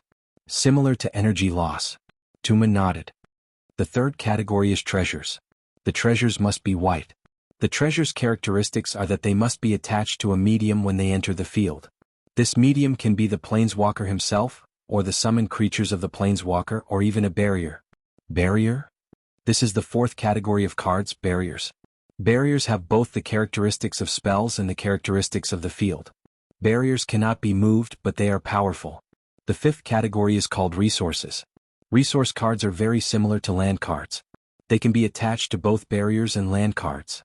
Resource cards are another source of strength for planeswalkers. Many high-level card decks require the support of resource cards. Then there is the sixth category, ritual cards. These are special cards, but as you gradually advance from a low-level planeswalker to a high-level planeswalker, you will gradually come into contact with these cards. The seventh category is events. This is another special card. There are many types of event cards, and they can be triggered and completed to achieve the effect on the card. At this point he reminded Brando, event cards are a special type of consumable card. They can only be used once or more. They will not enter the graveyard but will completely disappear.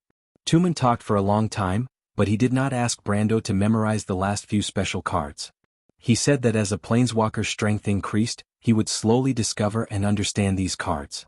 There was no need to fully understand them in the beginning. In the end he replied, "Therefore, a planeswalker's deck is actually a combination of these different types of cards. By summoning creatures, casting spells, building barriers, and forming a complete set of offensive and defensive strategies. But here you can't order them to be arranged. Because the core rules will form a deck for you according to an idea in your heart, as we mentioned before." Tumen looked at Brando and asked, "So, what do you think?" "So that's how it is." Brando felt a burst of excitement. He could almost imagine that once a deck was formed, he would almost have a whole new set of abilities. The most exciting thing was that this set of abilities did not need to take up any extra experience. It was equivalent to adding another profession to the original profession. If it was in the Amber Sword, it would not be described as strong, it would be super strong. Brando suddenly felt a surge of impulse in his heart. He answered subconsciously, since it describes a profession, then this set of cards will naturally manifest the original meaning of a profession. My first deck is a knight.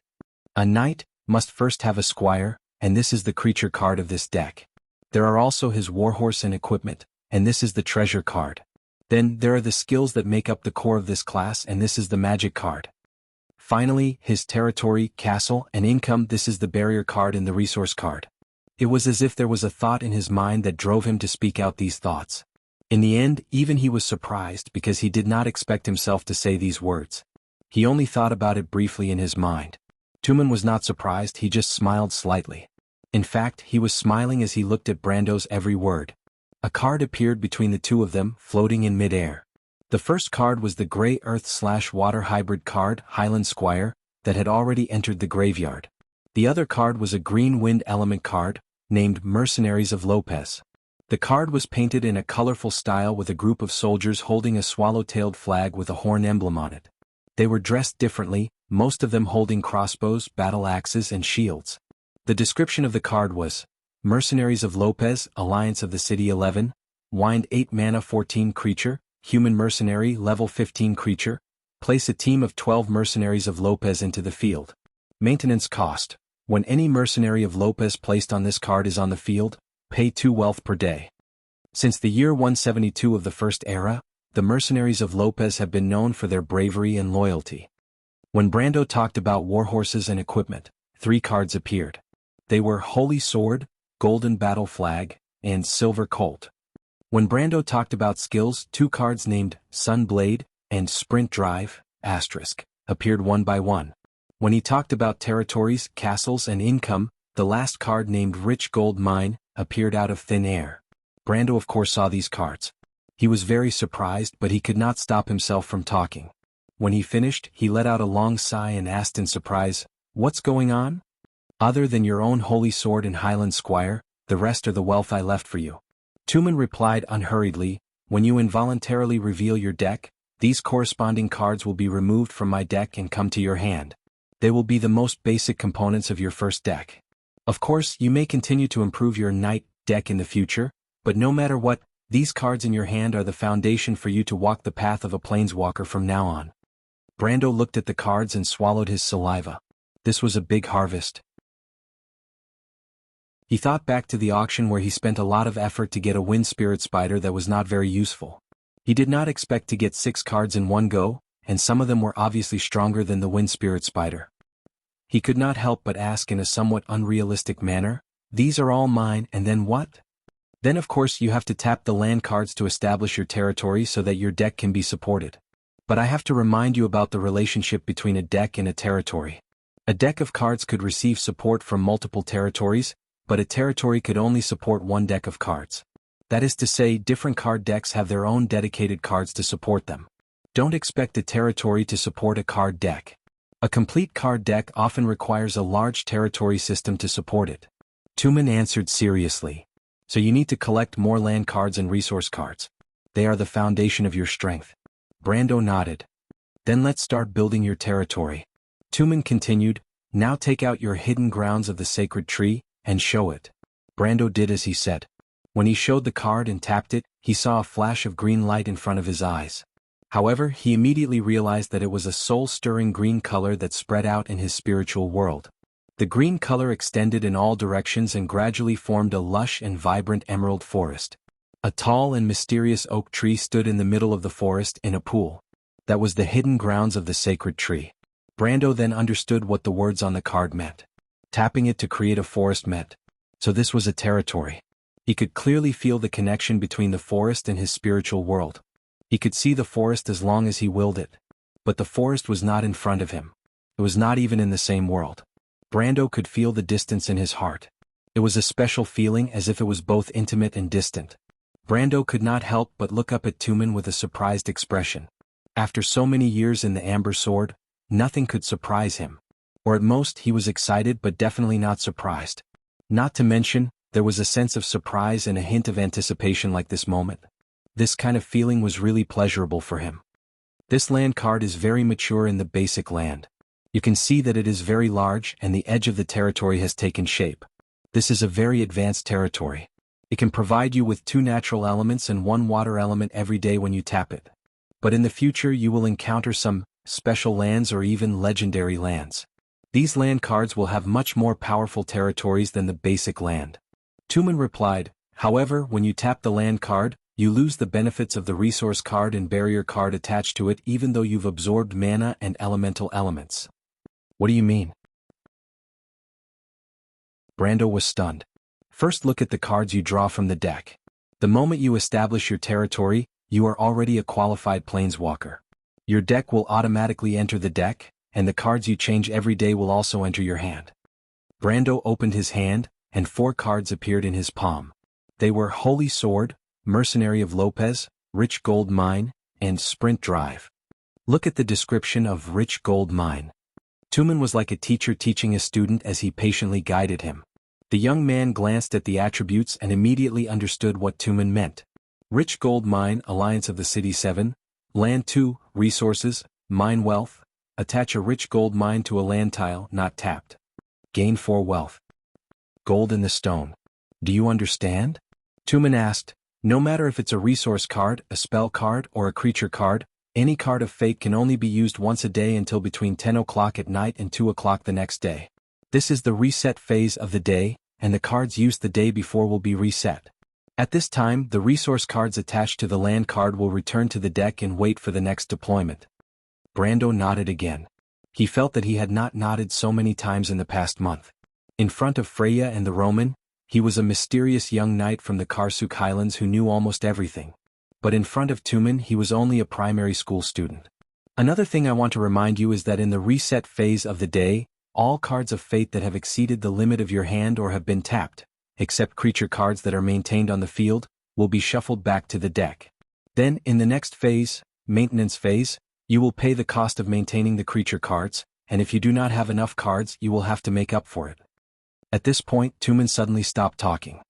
His expression changed and he patted Brando on the shoulder saying, "It seems that this is the end for this time. Your enemies have come knocking on your door. Of course, I don't want you to die as soon as you take over as my successor. Now that you are a qualified planeswalker, use your resources to deal with them." Brando was shocked, and only then did he realize that he still had many troublesome enemies in the outside world. The 2 soldiers from the Silver-Winged Cavalry were easy to deal with, but the mysterious gold-rank swordsman was a deadly enemy.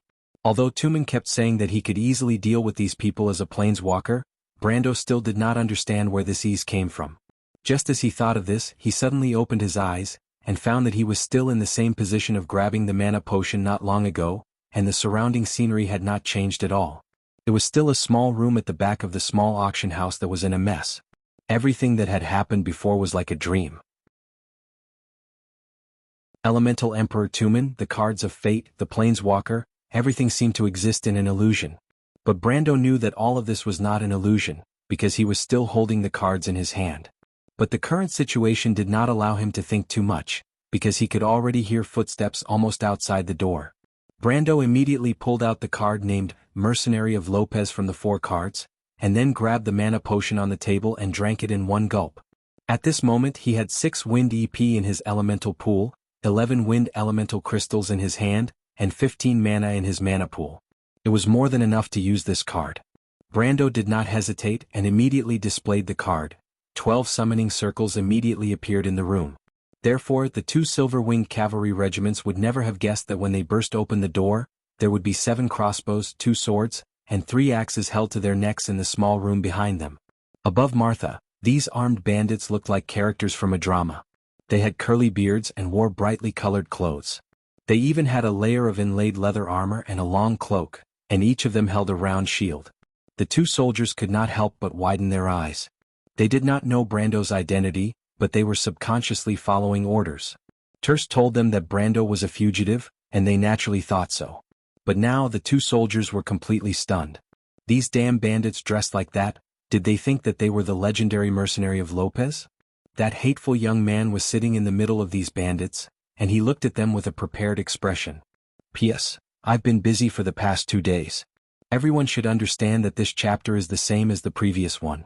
Because it involves the core setting of the book and the main character's future path, it is not suitable to be separated into chapters, so it's better to combine them together. Also, I'll replenish the cards for today. When I have more cards in the future, I'll create a dedicated deck. Golden Battle Flag, Alliance of States I Gold, Light 5, Treasure. Mystical item, magical item, when the Golden Battle Flag is on the field, all creatures on the field will level up by 1 and gain the corresponding ability. The blood of the Bullyman family has never run dry. Silver Horse, Legendary Splendor V White, Mana 10, Treasure. Mystical item, mythical item, level 7 creature. The silver horse has the ability to float. Made of mithril. White Sun Blade, Legendary Splendor 3 Gold, Light 5, Spell, Instant, instantly deals 75 holy damage to the target, or instantly destroys the undead, level 40 creature or below. A golden light shines from the sword. Parallel Charge, Alliance of States 12, Gray, Earth 2, Spell. Instant choose 2 summon creatures on the field and grant them the ability to share damage and strength. The best tactic is to work together. Consul Zabu, to be continued. If you want to know what will happen next, please go to www.gdian.com. There are more chapters. Support the author, support the original reading.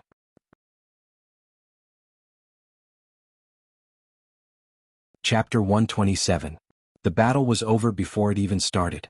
Brando ordered the mercenaries of Lopez to toss the 2 unconscious silver-winged cavalry soldiers to a corner of the room. Then he realized that the swordsman might have already caught up to him. He clutched his left shoulder. The wound from the sword was still burning.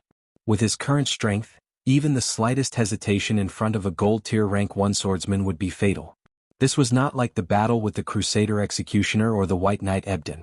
With a difference of almost 20 times, the effective experience was negligible.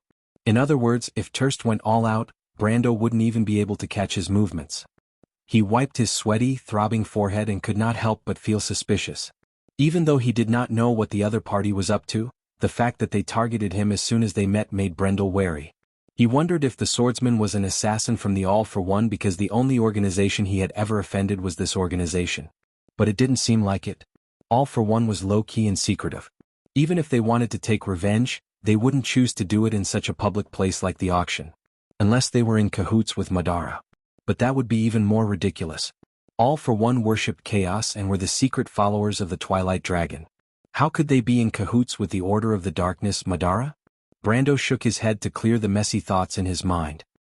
He pointed to his subordinates and said, "The 6 of you split up and run. The most important thing right now was to think of a way to stay alive." He gave the order, but immediately felt that it was unnecessary. Brando immediately had the urge to call them back, but after some thought he decided against it. It was better to be safe than sorry. After all, there wouldn't be much of a difference whether they were there or not. In the Amber Sword, if he could summon 12 iron-ranked warriors at his level, it would definitely be a very satisfying thing. But in this cold and unfeeling real world, there was a level 3 swordsman who seemed to be looking for trouble with him. This made him a little uneasy.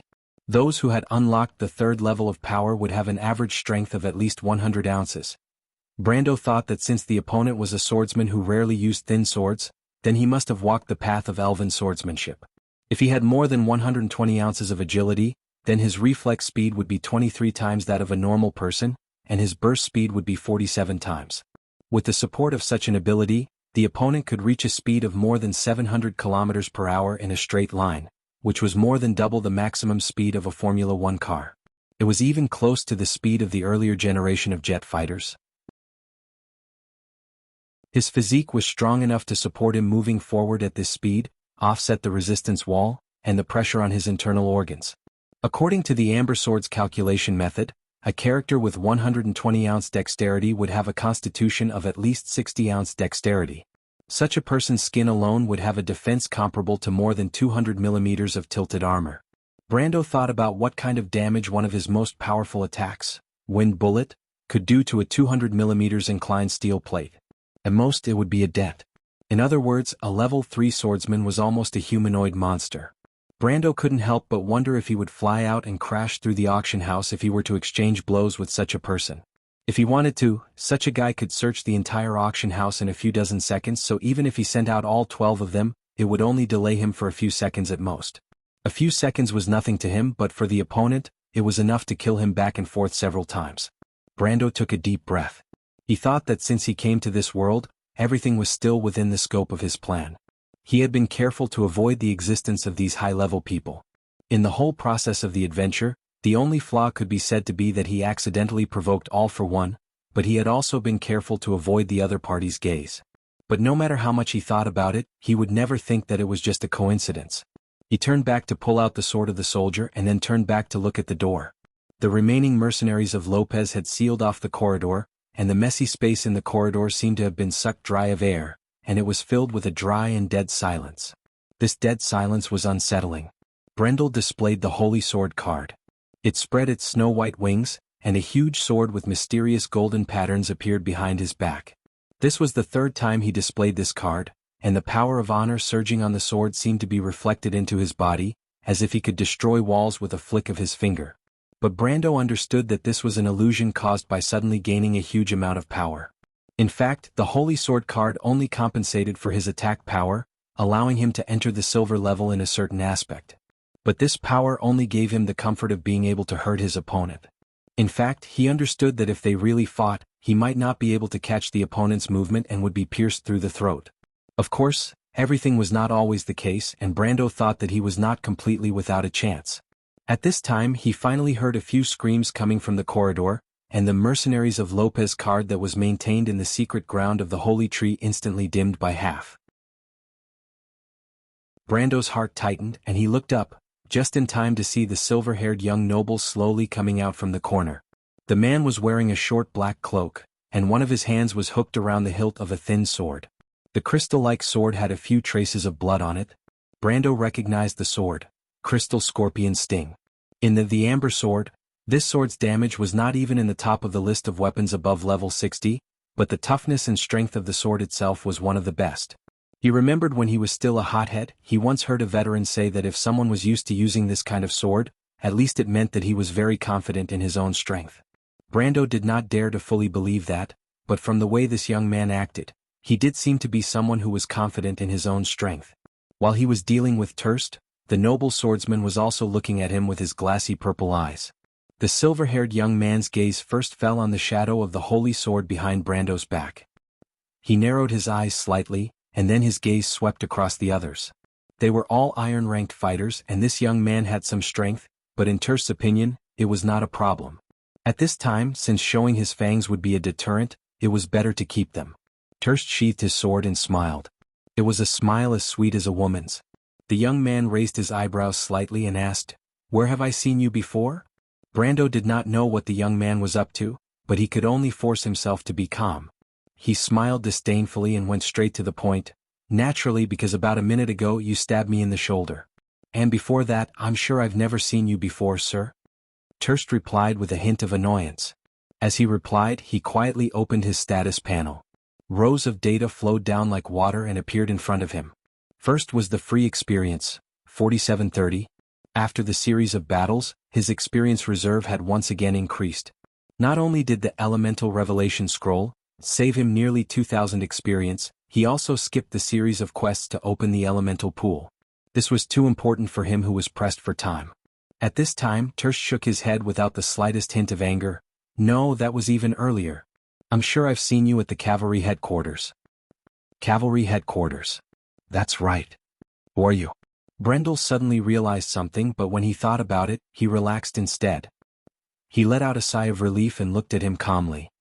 "My name is Terst, this is the name I gave myself. It means Tirid, in the ancient language of the Cruz people, meaning resistance." Terst smiled. "If you're asking for my identity, I'm the deputy of the Silver-Winged Cavalry's commander, the third-rank sergeant major of the White Mane Army, Viscount Manowar of the Kingdom of Erewhon. But compared to these tedious titles, I still prefer my name. It's simple, but it's filled with the meaning of sacrifice." Brando rarely saw a person who could boast about his own name with such a smile, but now he had seen one. So it's him. Brando suddenly understood. Could it be that what they did in the Grey Rat tribe streets was exposed? But that was unlikely unless it was Cripple who sold them out. But would Cripple have the guts to do that? Brando shook his head and forced himself to calm down. He did not want to be caught red-handed. Viscount Terst. The illegitimate son of Duke Grinoires, Viscount Terst of the Manowar region. Such a person was not too conspicuous in Erewhon's short history, but he was not as unknown as a commoner. Brando's impression of him stopped at the tragic love story between him and a female bard. Of course, that was something that happened later. But Brando knew this person's personality. This Viscount was a person who appeared to be open-minded and eclectic, but his heart was so meticulous that it was close to being inflexible. Brando once suspected that Terst was the deputy of the Silver-Winged Cavalry's commander, Mechk, and that he might be involved with the Unifying Guild. And this person's whereabouts were mysterious, which proved this point. But when he first met this Viscount Terst, he could not help but be taken aback.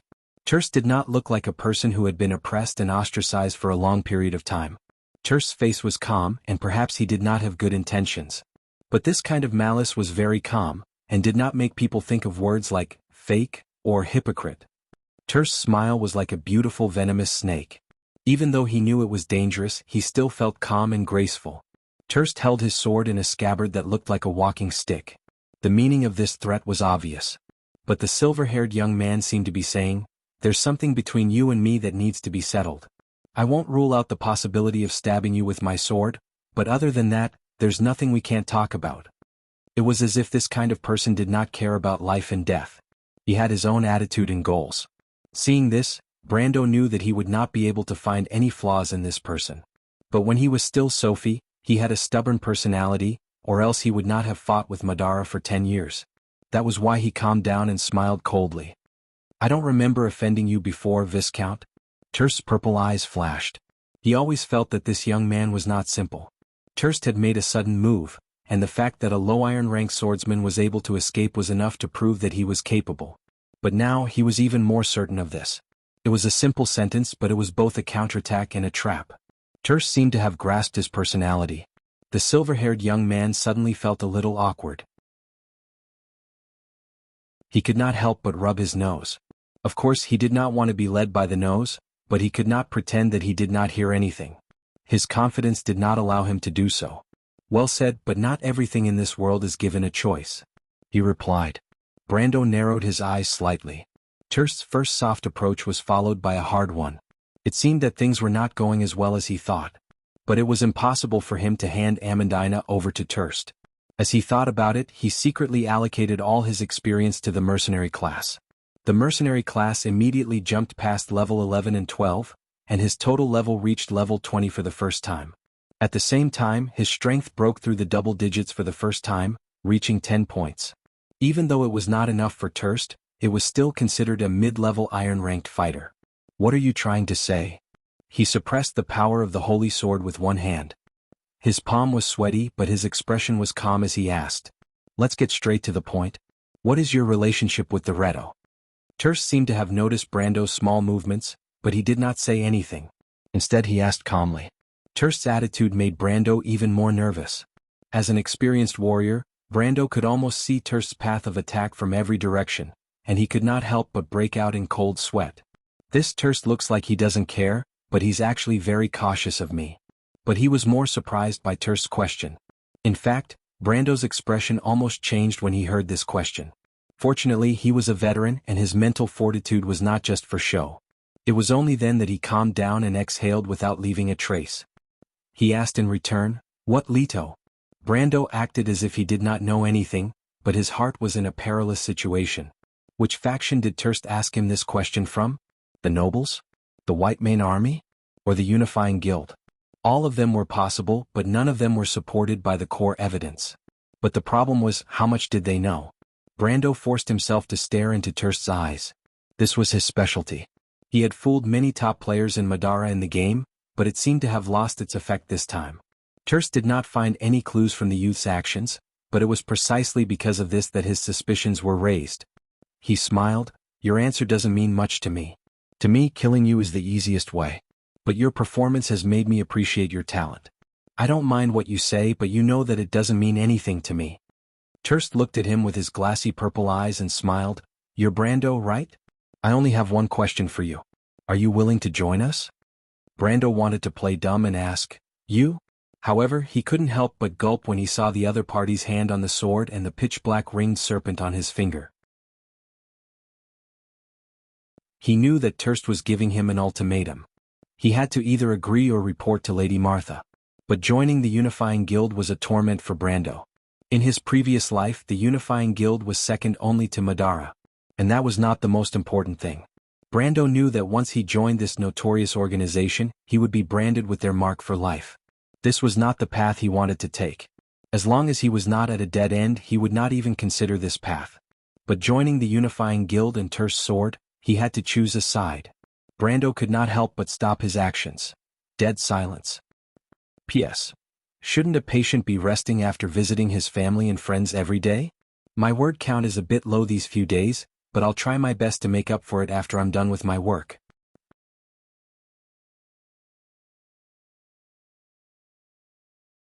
Chapter 128. Brando sat on the chair and faced Terst. He looked hesitant, but his mind was clear. It seemed that All for One was suspecting his relationship with Red Copper Dragon Leto and his gang. Although he didn't know how this guy recognized him, at least some news still reached these people's ears. And the timing was much earlier than he had expected. Brando knew that the main goal of these villains was to overthrow authority. The country, the royal family, and the government were all their enemies. Their interest in Reto's group was probably because All for One was interested in their influence among the refugees gathered in the south of Brags. He couldn't help but smile. If that was the case, he knew that he had won. The Viscount from the Manowir region had his life as the bargaining chip, and the bargaining chip in his hand was the people's hearts that All for One wanted to control. It was hard to say which was more important. But with Brendel's experience in the Amber Sword, he would not show his price on his face like a rash newbie. He knew that his advantage was that he had the Viscount's trump card. So he wouldn't give up this advantage so easily. Thinking of this, Brando smiled and took the initiative to lower his stance. Well, you win. Or rather, your sword wins. Lord Viscount of Manowar, Mr. Terst, I've never met you before. Since you're so sure that I'm related to the Red Copper Dragon Leto, why don't we get straight to the point? You want me to join you, but I'm sure that's not the end of it. As he spoke, he secretly gestured to his summoned creatures to be on the lookout. It was a small trick. Brando knew that his actions couldn't be hidden from the Viscount, but it didn't matter. Planeswalkers and their summoned creatures had a spiritual connection. Brando just wanted to let the Viscount see it. Gestures could send the right message, but they could also send the wrong message. After receiving Brando's order, the two mercenaries standing behind the young noble immediately gestured to the others. They took out their battle axes and quietly approached the door. These warriors were summoned from the card and represented the concept of the mercenaries of Lopez. They had all the strengths of the legendary mercenaries: unity, bravery, loyalty, and excellent tactical skills. Terst had one hand on his rapier. His attention was mainly on Brando, but he didn't let go of the others. When the mercenaries moved, his heart skipped a beat. He couldn't help but raise an eyebrow. These mercenaries were as strong as the rumors said. No wonder they could kill their way out of Madara's army. Brando's misdirection immediately took effect, and Terst couldn't help but fall into a trap. From this, he was even more certain that the young man in front of him was related to the mercenaries. Moreover, it was very likely that he was the rumored leader hiding behind the scenes. Terst's guess.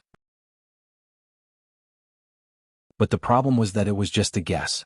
While Terst continued to believe in his hypothesis, Brando didn't say anything useful.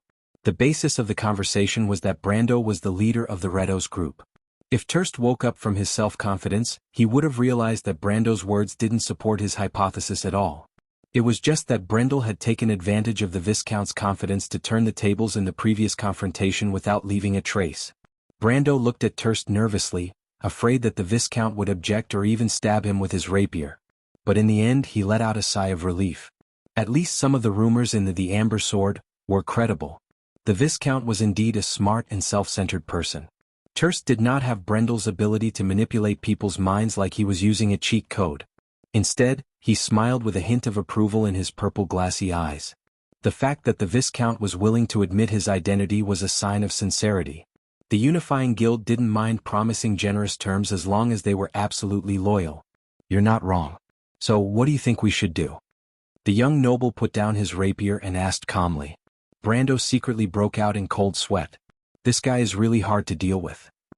He grabbed the armrest of the chair and replied without batting an eyelid, I think any normal person in this position would want to know what this person is trying to do. You know, there are tens of thousands of refugees south of Brags, and the nobles are slow to react. These people are like a barrel of gunpowder ready to explode at any moment. Well said, Terst praised. What's your goal? What goal do I have? I just want to find a place to farm and upgrade my base. Brando rolled his eyes in his mind. He didn't know how to answer the question, so he slyly asked, What is your goal? Whatever the Unifying Guild can do, I will do. Terst smiled and replied politely. There were not many people who knew about the Krite Ring of All for One and the real constitution of the organization, but there were many who had heard of the name of the organization. In fact, the Unifying Guild's notorious name had already spread throughout the Abyssal Sea. They had caused several tragedies in several places, and every time they were mentioned, people would turn pale.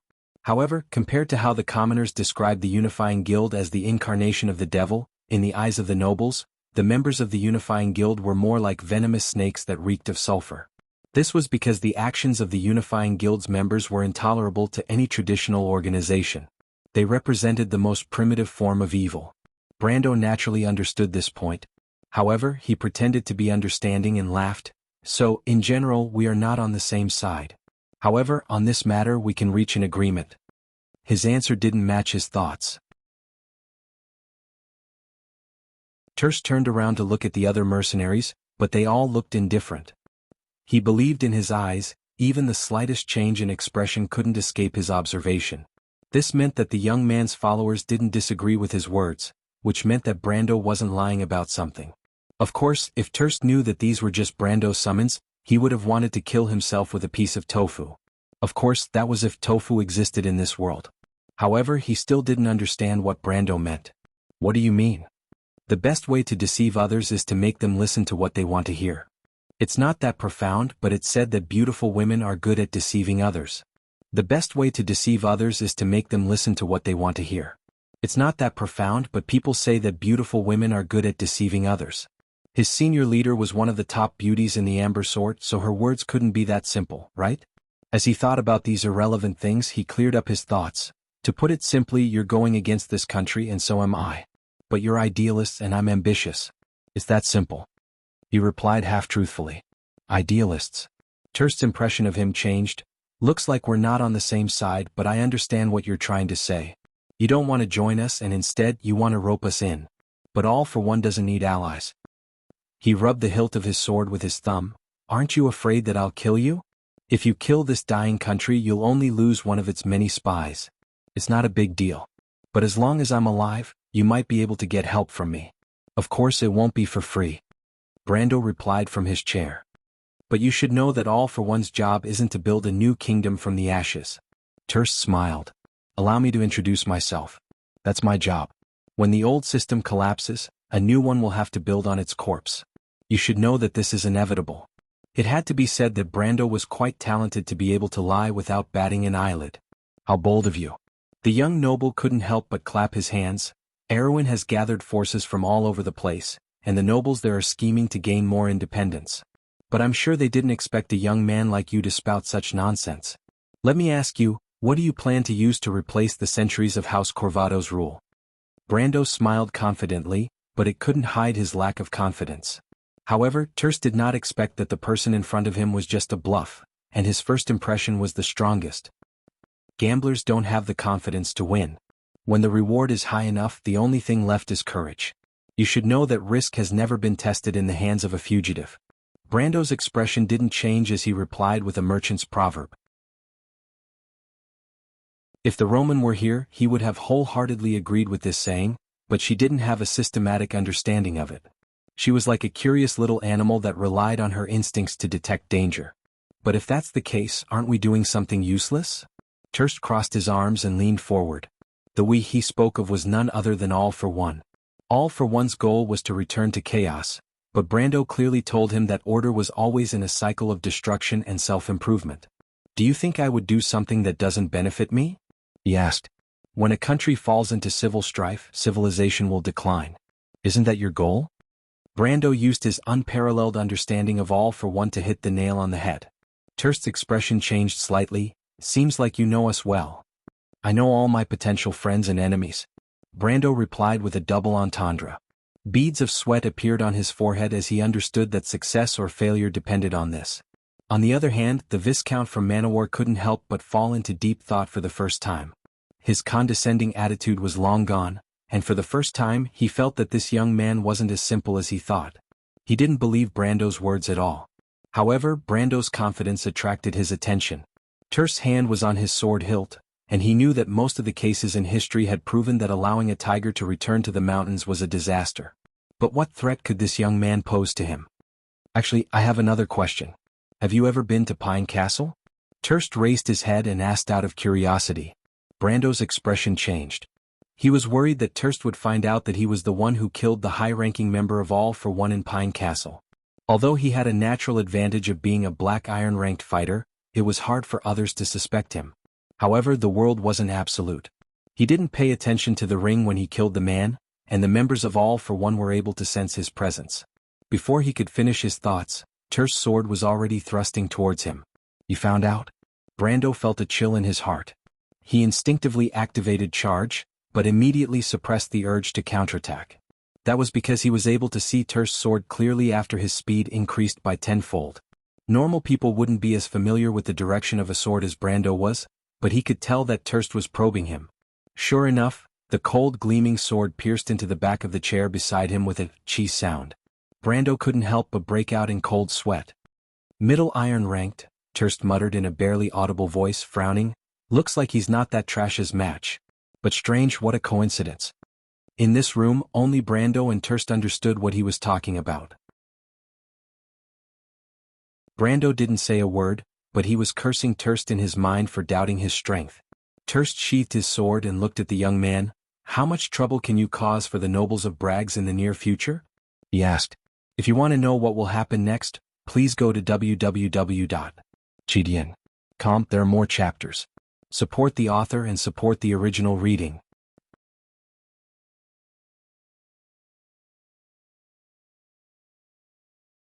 Chapter 129.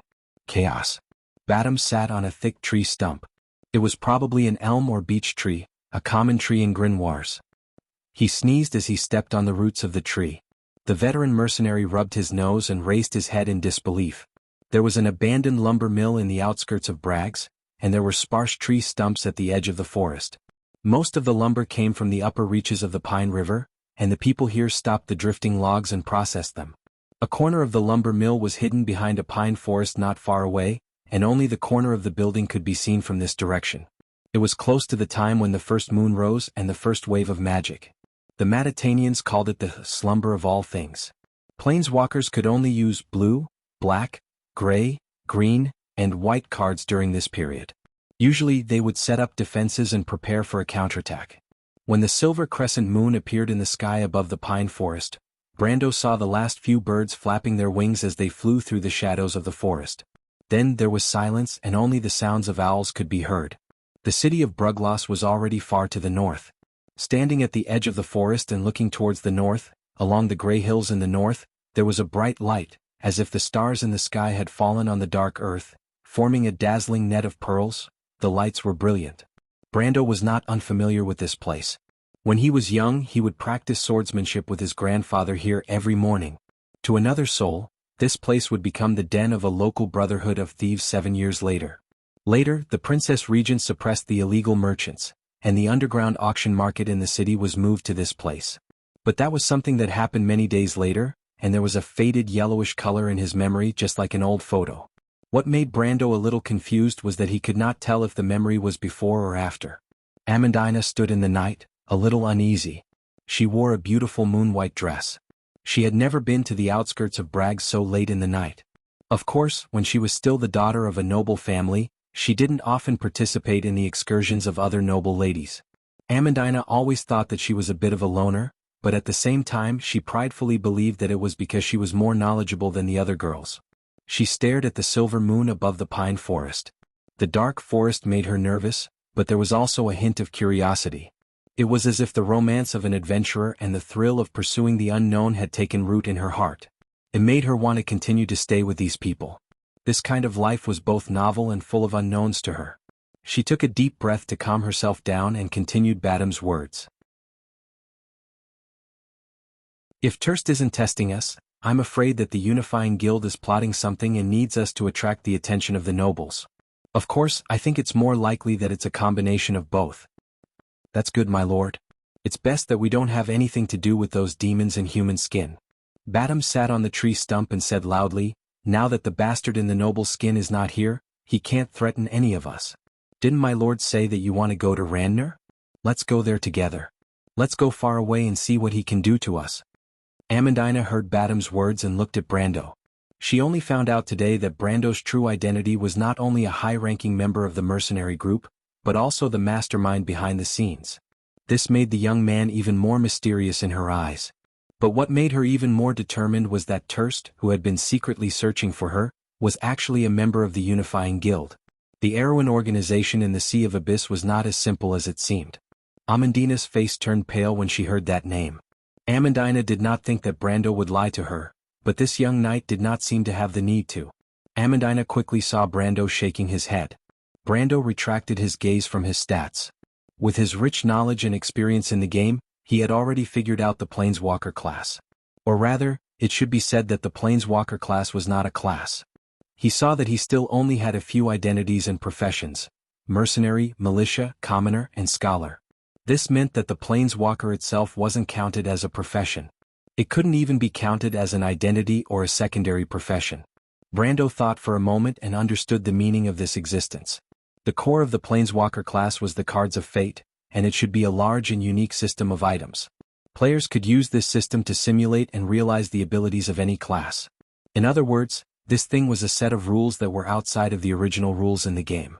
Even though it looked very strong, if every player could grasp it, it would not be considered as a ridiculous ability. Of course, if there were only geniuses, why would it not exist in the original game but appear in this world? But what made Brando feel a little strange was that it was clear that this system of items had the ability to grow, and this growth was not limited to relying on more cards to achieve it, but was closely related to the holder's personal ability. He found that when he was only level 10, he only had 4 cards in his hand. But when he reached level 13, the number of cards in his hand had increased to 5, and the red, gold, and gray elements in the elemental pool that represented the Knight deck had increased by 1 slot. But at this time he heard Badam's words. Badam's words could be said to be his thoughts in a certain way, but Brando knew that he could not think about this problem at this time. He was no longer the simple player he used to be. He had already realized that perhaps getting involved with All for One might be a decision that was beneficial to him. Of course, he did not want to wallow in the mire with those who did not care about human lives. On the contrary, he was thinking about how to play as a spy. So he shook his head. What? Badam hesitated for a moment and said hesitantly, "My lord, you want to work with them? But those people are not good people, they have never had a good reputation." Amandina originally wanted to say something, but now she did not say anything. Brando's decision made her sigh in relief. In fact, she wanted to remind Brando that All for One's power was not small. If Turst was willing to let him leave, then there must be a backup plan. She didn't want the Amber Sword mercenary group to make a strong enemy before they even left Grimoires. As Brando's aide, she had subconsciously seen the mercenary band as the young knight's private property. "Of course I know who those people are, Badam. But you have to consider the consequences. Since I proposed this to that guy, I will not say a lie that will be exposed immediately," Brando said to Badam. "Then don't we have to incite the refugees to riot?" Badam could not help but scratch his head, a little reluctant. "Of course not, Brando will definitely have a way. It's like this: when we were in Bucci we called him the Almighty Brando." The little Roman stood by the river and bent down to pick up stones to play with the water. When she heard Badam's words, she could not help but turn around and say, "Since when did you give me such a nickname in Bucci?" Brando glanced at the little brat and could not help but think in annoyance. But the little Roman's current actions did not match her current clothes and temperament at all. She and Amandina had changed their clothes. Their original set of clothes had already been ruined in the chaos at the auction house. The little Roman did not bring any change of clothes. During the journey, Brando bought a few sets of clothes for her from a nearby merchant's house. The merchant girl had been hiding them like a treasure. But this time she temporarily wore a dress from Amandina's house. The little Roman wore a black dress with gold trimmings that matched her slender waist very well. Only the bottom part of the dress revealed a circle of white-laced petticoats. Originally, when she walked, she had her own unique temperament, full of confidence. She raised her head and puffed out her chest. Her well-developed bosom showed a beautiful curve under the tight tunic dress. Amandina felt a burst of jealousy looking at her. But Amandina specially tied her light brown hair up and put on a flower accessory. When the little merchant girl walked out of the room, she proudly twirled around Brando and smiled sweetly at him. Even now, Brando was still a little dazed when he saw her. But she looked very much like the female merchants in the port of Ampere Seal. But no one of that status would roll up their sleeves, reveal their white arms, and bend over to carefully pick up the stones on the riverbank to see which one could fly farther on the water. In fact, Brando did not even understand why this girl had to wear such troublesome clothes when she came to the wilderness. Of course, the answer to this question would probably be, "Because I am a merchant."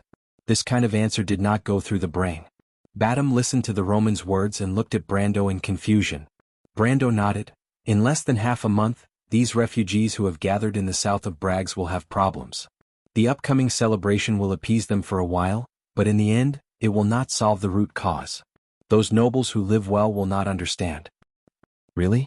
This time, Amandina showed a look of curiosity. Brando nodded. The August riot was not a big deal in history. But it was enough to provide an answer to Thirst, and it did not take much effort for them to do so. Brando did not have the intention to stop the riot, and he did not have the power to do so. The refugees needed space to survive, and settling them down was a difficult task. The nobles were not willing to take up this burden, and no one could take it up. There were tens of thousands of mouths to feed. Badam opened his mouth. He did not expect this complicated problem to be solved so easily by Brando. He could not help but turn to look at Amandina. Amandina was faintly worried. She was not like the careless red-bearded mercenary who only had the simplest line of thinking. She always felt that Brando seemed to know more than any of them. Brando saw Roan and his men coming out of the dark forest, and his spirits lifted. He sent Roan to investigate the situation in the city, and it seemed like there was some progress. As expected, Roan and the two short burglars came out of the bushes and said to Brando, "We've investigated it thoroughly. It was indeed those trash who neglected their duties. The undead disguised themselves as merchants and entered the city." "Who was it?" Brando asked. "A cavalry captain called Carancado." Roan replied. He wanted to say something, but he saw Brando shaking his head. Brando happened to know this Carancado because he was the future commander of the silver-winged cavalry of the White Mane Army. "This guy is from the royal faction." Brando muttered to himself. "So that's how it is. Neglecting their duties is not as simple as it seems." He could not help but think of the fire seeds at the auction. This matter was probably related to the royal faction. Everything that happened in Brags and the Amber Sword was later covered up, or else Brando would not have known about it. This meant that there was an unknown power behind this. The royal faction was playing with fire. Brando could not help but break out in cold sweat when he thought of the cause and effect of this. Only Oberg VII could think of this. Wasn't this inviting a wolf into the house? Fortunately, Incersta's dragon intent was not in Grimoires, or else the situation in the south of Erewhon would be ruined. Of course, he could not help but think that Oberg VII could have caused the situation in the south to deteriorate to the point that it could not be worse. P.S. Whether you think this book is uninspired, or have no expectations for this book, please stop reading.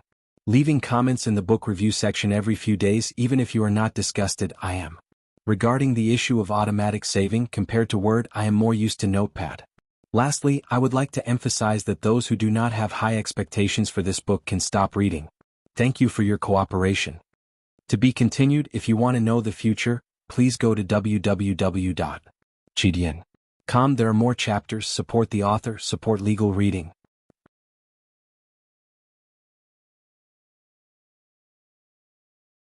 Chapter 130. Scene 59, The Last Night of Brags, Part 1. No matter what, the setting sun of Aween had sowed the seeds of its internal strife. King Oberg VII gradually realized that he was getting old and that his strength was not as great as he wished.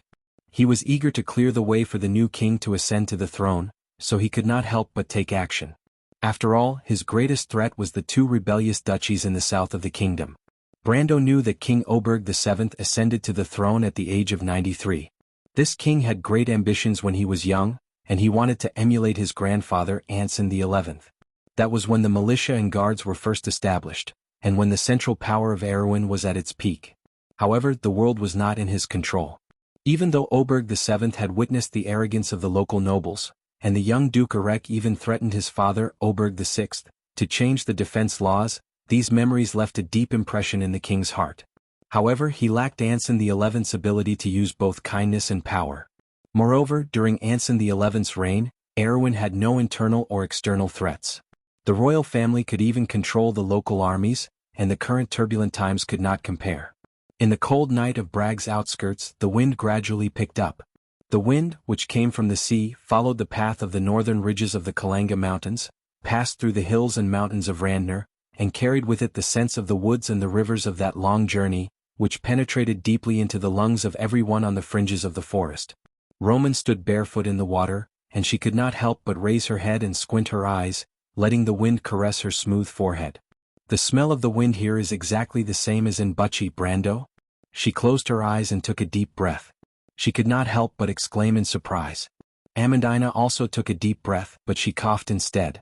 Brando glanced at her and then raised his head, just in time to see the night wind carrying a dark cloud from the west, covering a large patch of stars. It was as if the kingdom's dark future was foretold. Brando didn't feel heavy at all. Instead, there was a kind of excitement that swept through every nerve ending in his body. To him, the impending chaos was also an opportunity. Could he participate in this history and rely on his meager strength to change the heavy and cold history that seemed to be engraved on a stone slab?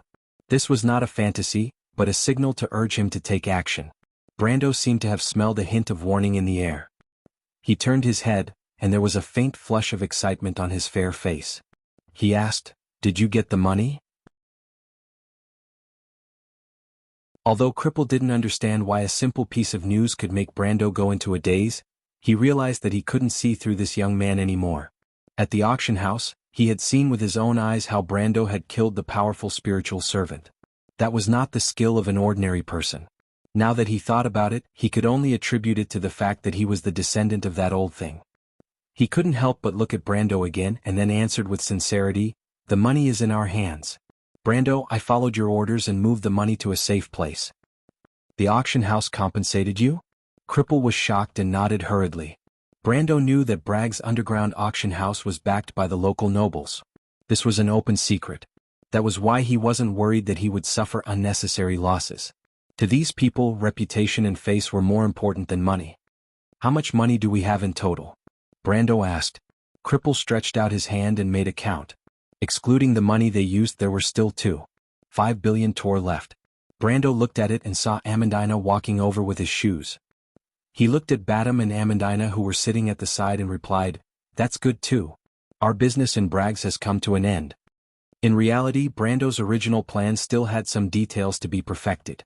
For example, there was a quest in the noble's library that allowed him to obtain a low-level skill book. Another example was the quest in the Cross Star, and that gave him a permanent increase of 1 energy rank to the golden wine. It was a pity that these quests could not be completed in a day. Brando estimated that it would take him a month to complete them in the game, and it would only be slower here. As a player who strived for perfection, he should have stayed to reap all the benefits. However, the sudden change in the situation in Bragg's and the presence of the unifying guild made him realize that it was not a good idea to stay here for long. As soon as this warning appeared, Brando reacted as quickly as possible. He had already decided to leave this place and head east or south. He would go deep into the mountains of Randner, pass through the Tsandika forest, and follow the northern ridge of the Karana mountains to search for his treasure.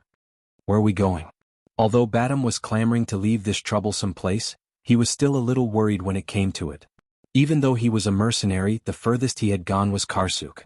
But according to Brendel's explanation, they might have to cross Randner and reach the shores of the Sea of Stars, where they would be able to see the towering mountain that the poet spoke of. Following that path, they would have to enter the wilderness. Legend has it that after passing through the Tsandika forest under the mountain, or following the Silver Beach to the east, there would be an endless desert. The people of Karsuk lived here for a long time, and in their stories, there were some countries to the east of the desert. For example, the most famous legend, the Land of Pearls, the Kingdom of the 9 Phoenixes. We will split into 2. Badam, you will bring Cripple back to the group, and let Reto bring everyone to a place called Gree. To get there you will need to hire a guide. The safest route for now is the road to the north of Randner. Nominally, you only need to use the banner of a mercenary to not cause any trouble. Brando thought for a while and replied, "Gree, where is that place?" "That is the easternmost port of the kingdom," Brando smiled. "The scenery there is not bad and the local girls are simple and warm. Badam, you might find a girl you like there." Badam blushed and muttered, "I am a mercenary who is always wandering, my lord." "That was in the past. Now you are my retainer." Brando did not mind at all. The red-bearded mercenary immediately shut his mouth, but his face showed a look of yearning. Even if he was a little reluctant before, he was now eager to give it a try. "What about you, my lord?" He thought for a while and asked again. "I have some personal matters to attend to." Brando thought of the Thorn of Light that he had lost in the auction house and felt it was a pity.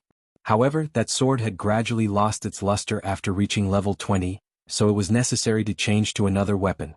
In fact, his equipment and strength did not improve at all in the past month, which was a far cry from his original plan.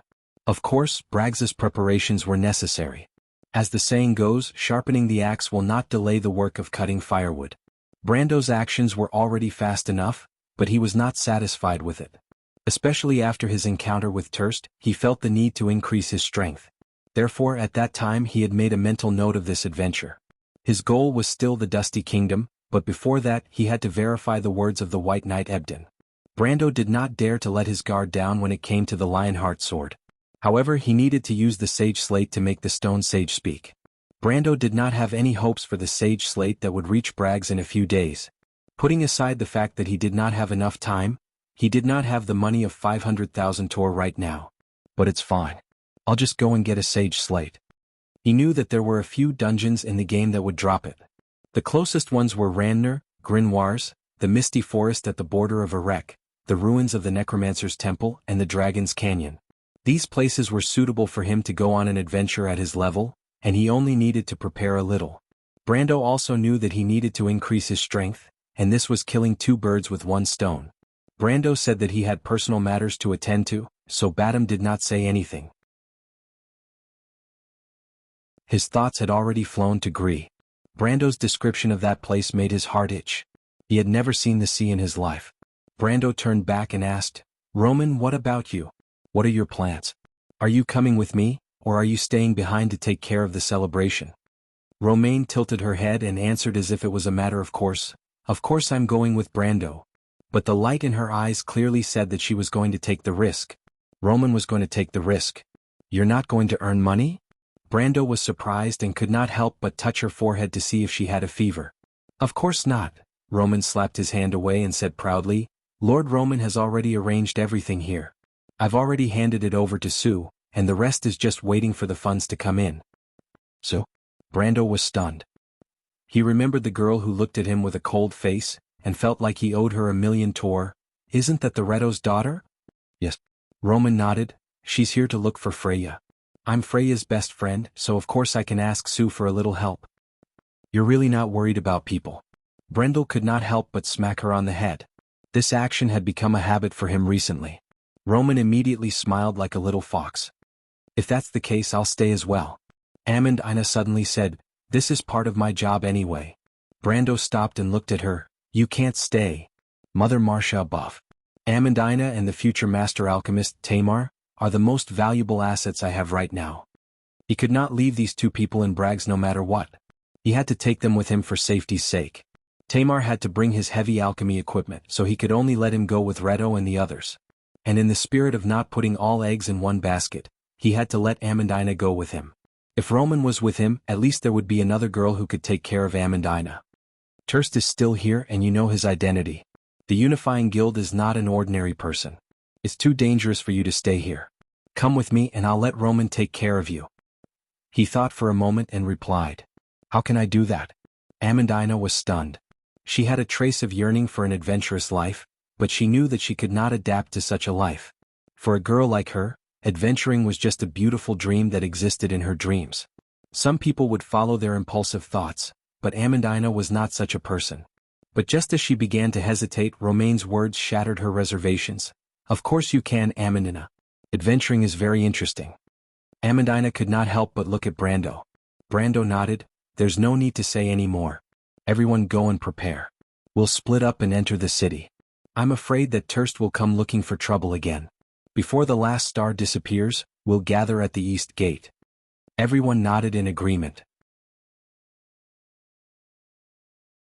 To be continued. If you want to know what will happen next, please go to www.chidian.com. There are more chapters. Support the author, support the original reading.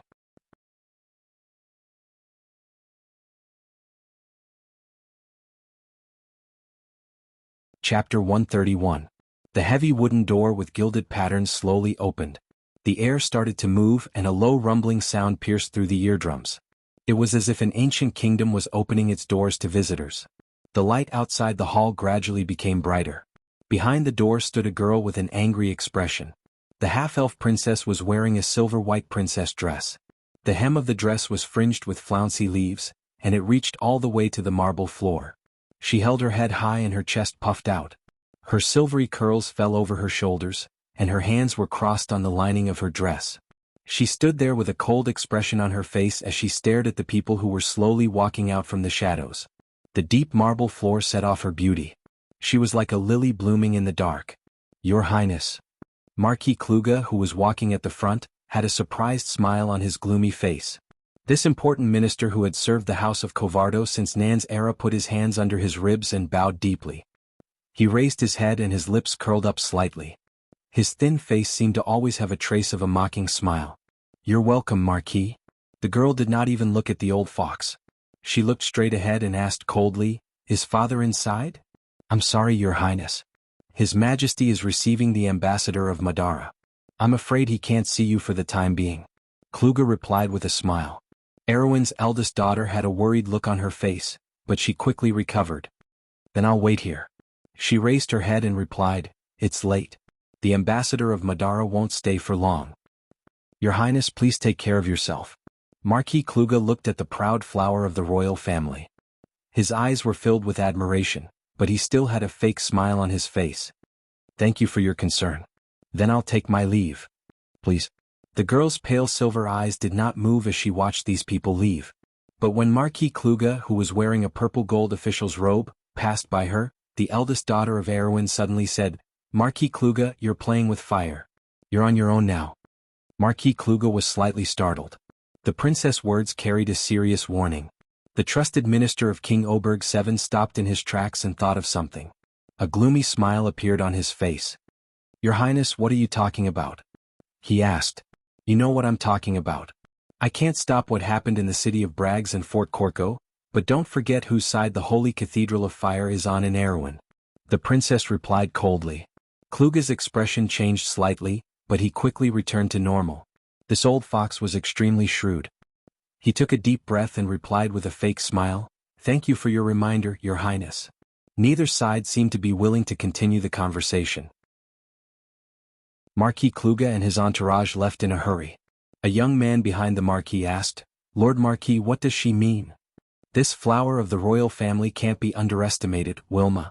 Marquis Kluge replied with a gloomy face, "Although we're in a good situation now, she's not idle either.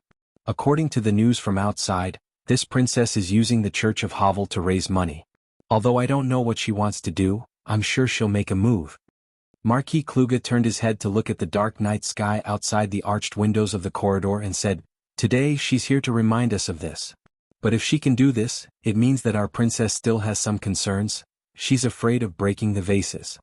He sighed and rubbed the ring on his glove. On the pitch-black ring tray, an Ouroboros seemed to have come to life as it coiled around the tray, its edges reflecting a faint bronze light. Everyone was silent. The half-fairy princess watched Marquis Kluge and his entourage leave without saying a word. When she turned back, she saw Sir Benninger in a light golden robe walking out from the shadows behind one of the pillars in the hall. "How was it?" The girl waited for him to come closer and immediately asked. The young man shook his head bitterly, "Not good, Your Highness. I still haven't seen His Majesty." The girl's face became calm. "Your Highness? Tonight I'm going back to my territory. Take Hazel with you and come with me." The girl stared ahead and replied calmly, "Be careful, don't attract the attention of those people." "Your Highness, is there no other way?" Benninger asked with a bitter face. He was the youngest son of Duke Cypher and had an extremely high status. But ever since he met Princess Griffin a year ago, he was shocked by her beauty. Since then, he had submitted to the charm of this half-fairy princess and was willing to follow her everywhere. Benninger had stayed in the capital for longer than a young nobleman expected. His father had sent him letters urging him to return home and inherit his fief, but the young man still lingered in the capital, forgetting to return home. Everyone knew that the one who held this young man's heart was only the eldest princess of the Erwin royal family. Princess Griffin turned 16 in July, which was the age for the royal family to talk about marriage. However, Oberg VII loved her very much. He would rather have her accompany him for 2 more years. Besides, Oberg VII also understood that his youngest son, Hazel, was a coward and needed the help of his sister. However, this was actually a good thing for Benninger. He knew deep down that there was no possibility between him and the princess. The longer she stayed with Oberg, the longer he could stay with her. Of course, it wasn't that he didn't feel sorry for himself. If he was the eldest son of Duke Cypher instead of the youngest, things would be different. But now the girl's words made his heart beat faster. The princess said that she wanted to return to her territory. This was a great opportunity. In the history of the Erewhon royal family, there weren't many cases where a direct descendant of the royal family returned to their territory, but every time they did, something terrible would happen. Benninger looked at the princess, his heart filled with anticipation and fear for the unknown future. He couldn't decide what to do. He felt that if they left, it wouldn't be just a simple storm in Erewhon. Under the dim candlelight, the 16-year-old Erewhon royal princess's firm gaze contrasted with the young man's hesitant expression. The hall was silent for a moment. "What are you worried about, Benninger?" "I have some worries. His Majesty The young man didn't know how to express his thoughts. In fact, ever since June, or to be exact, ever since Madara's envoy arrived, other than Prime Minister Kluge, none of Oberg VII's trusted subordinates had seen him. Even his daughter and son were forcefully grounded, and their movements were limited to the royal capital.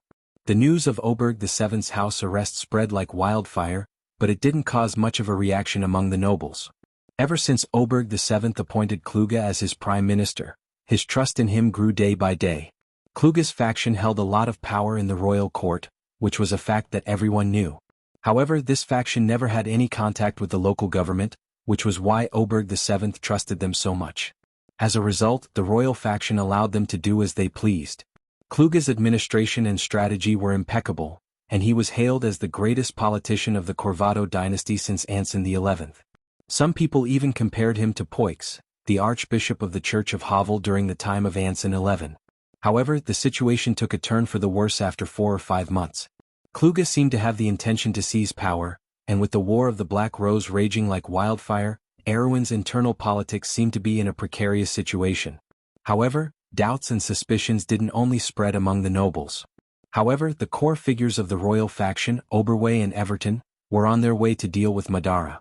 The only remaining figure of the Church of Havel, the most prestigious of the three, was also in seclusion. As a result, the situation in the royal capital seemed to be even more gloomy. However, at this time, the eldest daughter of the royal family of Erewhon proposed to return to her own territory. Not to mention whether or not they could escape from this big cage, but how could this princess bear to leave her father behind? The relationship between Princess Griffine and her father was recognized by the world. Benninger, as a close vassal of the princess, knew this better than anyone else. However, the half-elf girl's expression didn't change. She replied quietly, "With my father's personality, he would never agree to such a ridiculous agreement with Madara. Although I still don't know what Kluge's goal is, one thing is clear. We can't do anything here. First of all, I have to send my brother out. This is one of my responsibilities. I have to be one step ahead. Everything is for the benefit of the royal family. If anything happens to my father, I think he will understand." "Your Highness." The young man stared blankly at the half-elf girl who was a head shorter than him. It was as if she wasn't 16 years old, but a mature and outstanding politician. Griffin glanced at him and said, "Don't worry, Benninger, I am not unprepared. With the help of my teacher's connections we can still play our own game. Don't forget that I have never trusted Kluge. They wouldn't dare to harm my father." The princess suddenly stopped talking. She saw the gloomy face of Madara's envoy walk out of the door. At this moment, the living and the dead looked at each other. Then they passed by each other.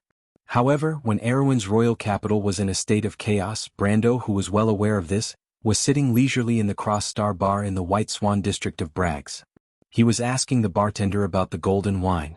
Every once in a while he would look at the wind-up clock hanging on the wine rack. It was almost 12 o'clock. Brando didn't expect to be lucky enough to get the clue of this continuous quest overnight and complete it easily. He was just waiting for someone and looking for something to pass the time. When the church's bell rang 12 times, the door of the bar was finally pushed open. Outside the door stood a girl wearing a dark blue military uniform. Her long ponytail was tied behind her head. Her face was slightly red and she looked at him with a light brown and bright eyes. Freya seemed to be an official knight. She was wearing a formal knight's belt and a cross-hilt sword issued by the church on her waist. She also wore a pair of shiny riding boots. She looked like a heroic female knight. However, her concerned expression betrayed her. She looked around as soon as she entered the bar, and her eyes fell on Brando. She took a deep breath and immediately asked, "Are you leaving, Brando?" "Yes." Freya was silent. To be continued. If you want to know what will happen next, please go to www.chidian. To read more chapters. Support the author, support the original reading.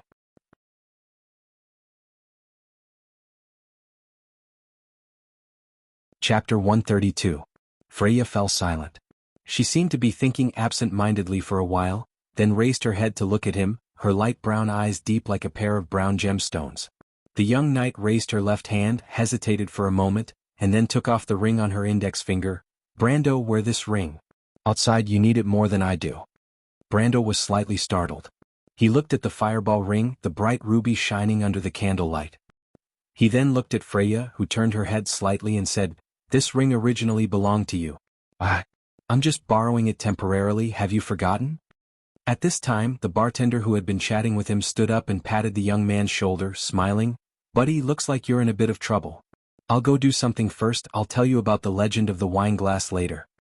After saying that, the bartender picked up the glass and walked to the other side of the bar to deal with a few drunk mercenaries. The young knight with a long ponytail saw this scene and could not help but close her mouth subconsciously, unable to say a word. Brando shook his head and smiled, but the faint smile on his face could not hide the warmth in his heart. He looked at Freya, once again feeling the weight of the word partner in his heart. He had originally only left a message for Freya, but he did not expect this stubborn girl from the countryside of Bucci to insist on seeing him after seeing the Roman. Of course, he knew that she did not come just to give him the ring, but to show her concern for him. Freya's heart was in a mess, she clenched her fists. When she first heard that Brando and the others were leaving, she only had one thought in her mind.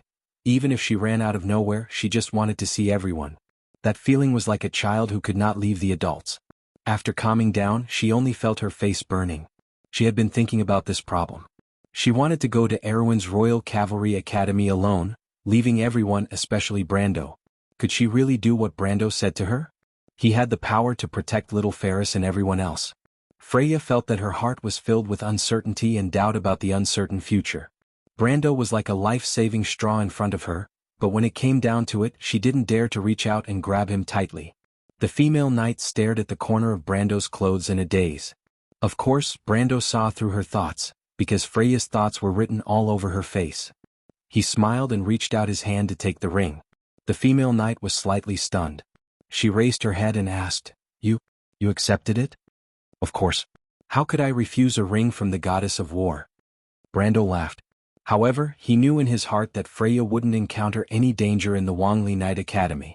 Moreover, he really needed every bit of strength he could muster. If that wasn't the case, he definitely wouldn't have accepted this ring just to make Freya feel at ease. Valkyrie? In my hometown there's a story about the Valkyrie. The legendary Valkyrie was heroic and cool. She sat on a warhorse, holding a swallow-tailed flag in one hand and a long sword in the other, leading her people to victory. She protected her country. Brando looked at her and smiled. He was thinking about another Valkyrie story. At the end of the First Era in Wond, there was a lady on a warhorse, wearing silver armor, and looking at her subordinates with sparkling light brown eyes. Brando remembered that the background was the gray sky of Fort Mar. The broken flag of the Silver Cross Army was hanging weakly on a spear. The female general was riding her beloved horse, Silver Sand. She was shorter than many warriors, but she wasn't much taller than Freya now. At that time, she still had the long ponytail that she had tied behind her head since the Bucci era. The brown ponytail that made people feel warm on the battlefield represented a name that could be relied on. It made everyone feel at ease because that was Freya, Erwin's protector, the Valkyrie. At that time, Freya lowered her head and looked at each of them. She rode her beloved horse in a silver battle robe and slowly walked past each of them. It was drizzling. Her only subordinates were only 100 or so students from the Royal Knight Academy. Many of them were the children of great nobles, and some of them even became their most troublesome enemies. But at that time they were all following behind the female knight. A group of knights in white battle robes followed her all the way into the eyes of these defeated soldiers. When depression, despair, and abjection shrouded their hearts, every player lost their confidence. Erwin was finished. This ruined country was no match for the powerful Madara. They felt sorry for themselves, shook their heads, and sighed about why they were born in such a country. There was no hope, no tomorrow, only the humiliation of failure. But when these young knights appeared, it was like a pure light, like a sharp sword that slowly parted the gloomy clouds in the sky. Brando would never forget that scene for the rest of his life. The female general's first words were, Soldiers, please turn back and join me. Let's defeat Madara. Please forgive me for not being able to understand your cold, hunger, fear and pain at this moment, but I can see a deep abjection in you. This abjection, I can feel it. Because at this moment our country has failed. We will retreat and the undead will sweep our homeland. We are the losers no matter how we quibble. We can't choose all of this. This depression suffocates us. Is this really the only thing we can do? Soldiers? No, please turn back. But at least we still have a chance. Let me take you with me to fight again.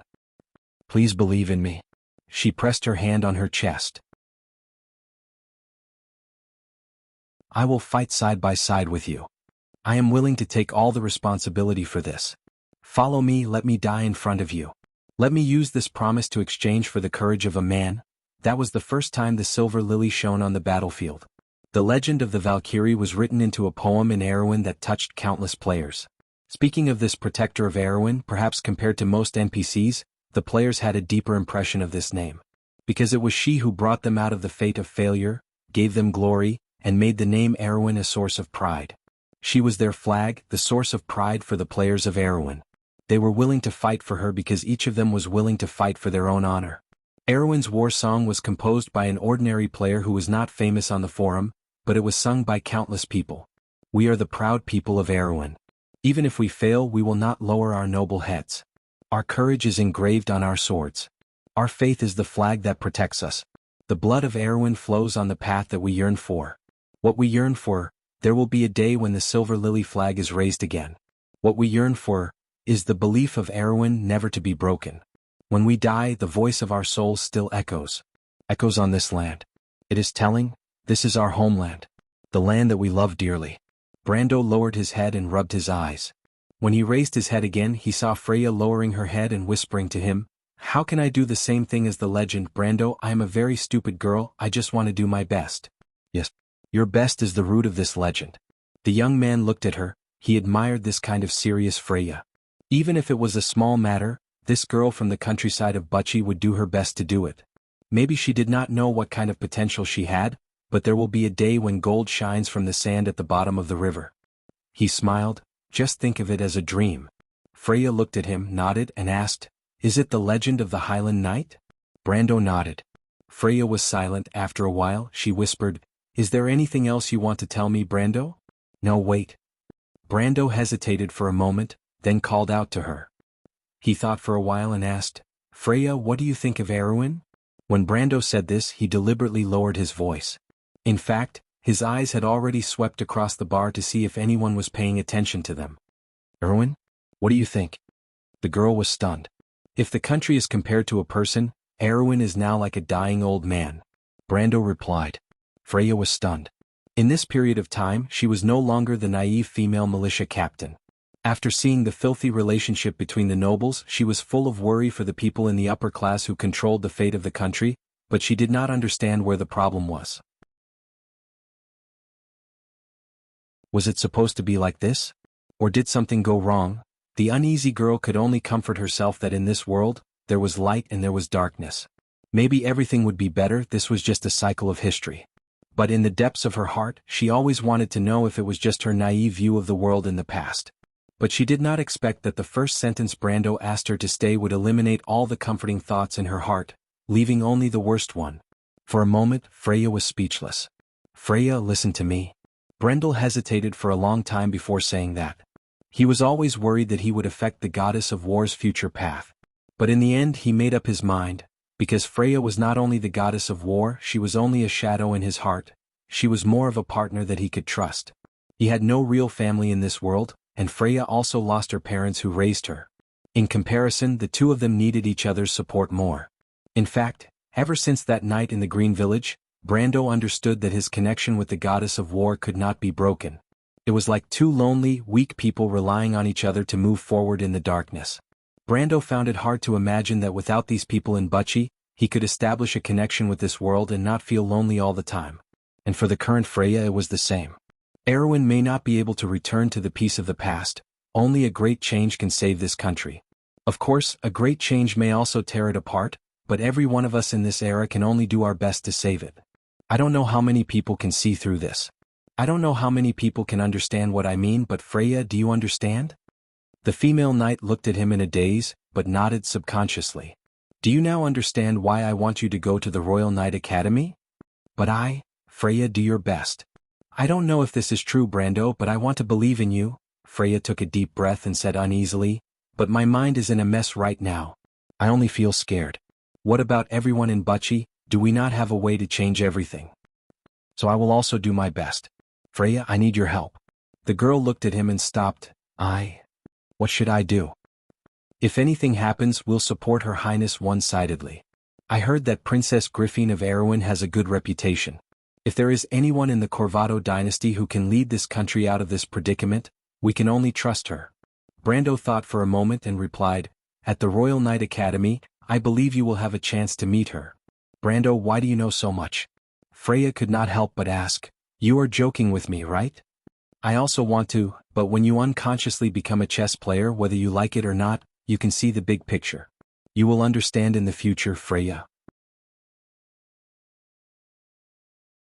Brando smiled, don't worry too much, we will all meet again. Freya, don't forget what I said, I will stand behind you. The night girl lowered her head and thought for a moment before whispering, I understand, then I will leave. When Freya said those words, she was as lonely as a solitary bird. When she turned around, Brendel had the urge to call out to the girl who came from Bucci. But he resisted in the end. Freya had her own path and he could not be so selfish. But at this time, the girl stopped and turned around. Brando. Yes. Please take care of Roman for me.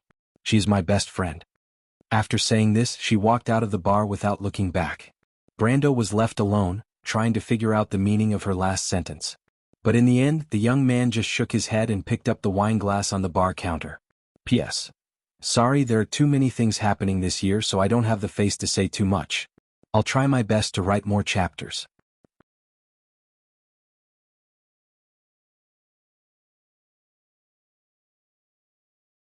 Chapter 133. The late summer breeze had a hint of sweetness to it, and it was intoxicating under the warm sun. August had passed and October was approaching. The young man reached out his hand towards the blue sky, and his fingers covered his vision. The gentle sunlight flowed through the gaps between his fingers, and the changing rays of light were exceptionally beautiful. Then he sighed and put down his hand. The green mountains of Chablis once again returned to his sight. The air was dry and comfortable, and the weather was clear and pleasant. However, the deep green that covered the mountains had faded a little. Ginkgo, metasequoia, and platanish trees had a layer of light yellow on their leaves, and the fragrant trees in the forest were dyed a light red. The mottled colors were like oil paint that flowed into a palette, and when they blended together, it created a natural beauty that made one's heart flutter. He sat on the back of his horse and held the reins with one hand. He stared at the grayish-white cliff not far away from him. At the intersection of the mountain and the river there was a red roof. That was the town of Chablis. Chablis was not famous in the game, and Brando only knew that it was located in the middle of Ranner. There were a few minorities in Erewhon living there, the mountain folk. There was a dense forest to the north of the town, and the ruins of the Silver Elves were hidden under layers of trees. It was called the Berriganesti Girlis Ruins, and it used to be a spacious temple for the Silver Elves. The silver courtyard was built in the middle of the dense forest, and it was connected to a sacred white corridor. It fit the philosophy of the Silver Elves, and it was a mysterious and majestic beauty. However, during the year of the Shadow Dragon, the elves left the area for unknown reasons, and the temple was abandoned. Now, it should be occupied by a group of lizardmen bandits if Brando remembered correctly. In the game, there was no background in this area, and the reason why the players went to the Silver Elves temple was to plunder the wealth of the lizardmen bandits. Of course, the game designers gave them a more dignified reason, and it was mostly to get rid of evil for the people. Brando felt that it was ridiculous. The players did not need any excuses, but the game designers had to find ways to make the world self-consistent. Thus, they had to find a reason to help the locusts in the game. It was just that other than the plot, it was a thankless task to begin with. But now his thoughts had changed. He realized that the background that he didn't understand before was now shrouded in fog. Brando had never been to Chablis before because there were more than 100 dungeons like the Balaganesti Girlis ruins in the old Grimoires region. Players did not need to risk their lives in other regions when they were still at low levels. The game designer's thought process was also biased towards this direction. Once players reached a higher level, they would be able to move freely between regions and countries. However, as a veteran player he had more or less heard rumors about these areas. For example, the ruins of the Basilica of St. Gerlis in Chablis where the lizardmen bandits resided, the weathered tomb of Leviathan that was filled with traps and undead creatures, and the floating city of Carousel where the players fought against the mayflies. Every one of them was an adventure story of wealth and treasures against the shadows of swords. Brando did not expect that he would have the opportunity to visit these places when he was collecting information. But at this moment he stood on top of a hill and looked down at Chablis. Smoke rose from the rooftops like slanted lines before dissipating into the air. Fortunately, I didn't have the intention to take advantage of the situation, or else I would be in a daze right now. He thought about the Basilica of St. Gerlis and the lizardmen bandits. Chablis is as beautiful as described in the forums. It's so peaceful that I want to leave my heart here forever. It's like a calm harbor. The Roman walked out from the forest with her beloved pony. She bought it from a merchant who sent Count Randner to Bragg's, and she was reluctant to ride it. She curiously looked at the mountains and rivers of Chablis, and her dark eyes flashed with excitement. "Brando, is this the place?" she asked. "Yes," Brando replied and nodded. "This is Chablis." The name, Chablis, was left behind by the Silver Elves in the past, and it means sweet mountain range. It seems that we are quite lucky. The undead of Madara did not pass by here, and this place is as peaceful as before. But it's not strange. Insursta's army would definitely choose to march to a more prosperous place. The reason why Sir Black avoided Bragg's was to let Count Randner take advantage of the situation. Of course he wouldn't come to this remote Summer Leaves Hills for no reason. Moreover, these were stories that happened in history and Brando was confident. "Are there any snacks in Chablis?" Romain immediately asked. "You can try the mountain people's hot pot." Brando turned to look at the girl he loved and smiled dotingly. "But ever since we left Magetan, little Roman has become more and more gluttonous. Be careful not to get fat." When Roman heard this, his pair of small eyebrows immediately stood up. He hurriedly explained, I won't get fat. I'm just eating a little, that's all." But it sounded like she was comforting herself. She secretly used her hand to measure her waist, and her eyebrows furrowed. It was as if she could not decide between eating good food and getting fat. "Sir Knight, do you have this sage's slate you mentioned?" Amandina was riding on a black horse with a glossy coat. Her face had gradually become rosy, and was no longer as pale as the first time she met Brando. Even though the journey was tiring, at least she did not have to worry about her next meal every day. There was a long scroll box tied to her horse's back.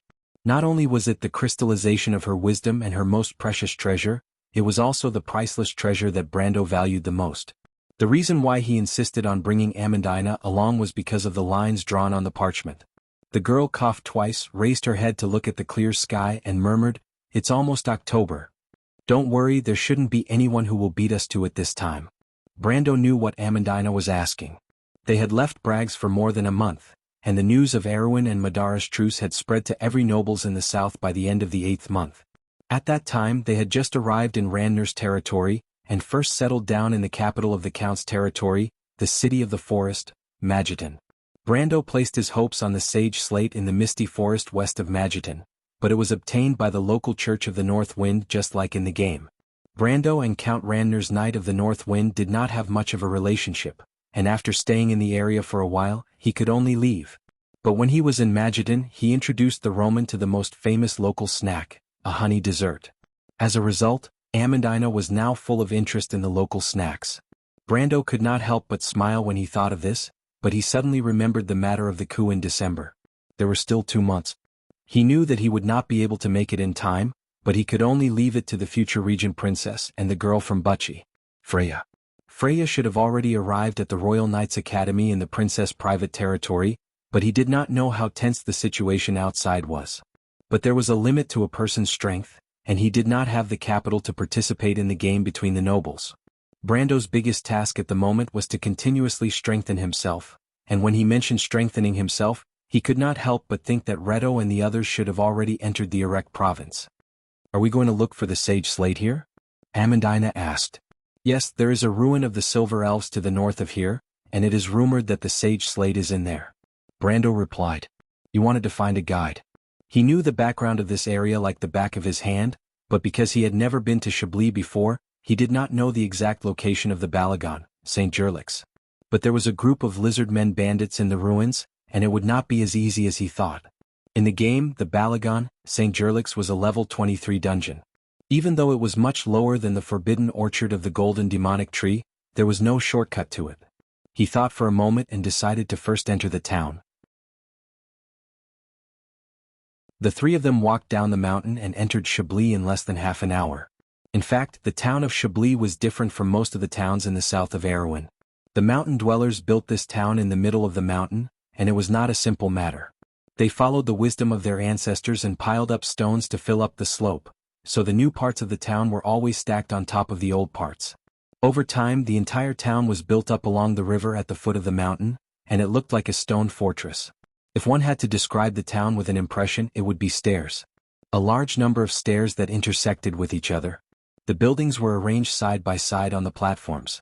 Narrow and slender stairs connected the platforms that were staggered in space. This place still maintained the primitive appearance of Erewhon's southern mountains, and the mountain people rarely used magic. They built stone lamp posts on both sides of the stone steps, and placed braziers in the hollowed-out areas to replace oil lamps or magic street lamps. Brando remembered that there was only one bar in Chablis, and it was called Chablis Lantern Grass. This was the name of the Chablis players in the forums, and it was because of this reason that he remembered this legendary inn. It was said to be a legendary inn because it was the home of all the adventurers, mercenaries and players in Chablis. Its appearance was like a large hall, and the guest rooms were at the bottom of the hall. Usually, travelers would gather in the hall above to exchange information. There was only one such inn in the whole of Erewhon's southern border. Amandina and Romain did not notice anything on the way into the town, but Brendel's sharp senses immediately picked up a trace of unusual aura. On the horse he looked around carefully. The people who were dressed differently from the traditional clothing of the surrounding mountain people were passing through the streets in twos and threes. Most of them were in the prime of their lives. Some of these people even cast suspicious glances at the three of them. Brando immediately recognized these people. They were travelers, adventurers, mercenaries, and monster hunters. These people could appear anywhere in the Wonde, but, for a small place like Chablis, there were too many of them. This was not the same Chablis that had a large number of players in the game.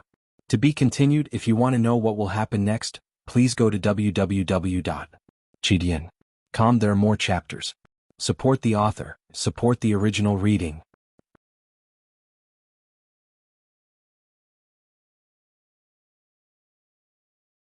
Chapter 134. Yes, these adventurers have been here since a week ago. No, to be more precise, they are mercenaries. Amandina replied calmly. Brando looked at her in surprise. Amandina found a trace of satisfaction in his surprise. My lord knight, are you surprised that a noble's daughter who never leaves her house has the ability to deal with these matters? She turned around and asked. I'm just curious about where you learned your skills. You know that this is the reason why Highland knights are trained. Indeed, a noble's daughter who never leaves her house is able to speak freely in front of others, and it's enough to make people look at you in a different light.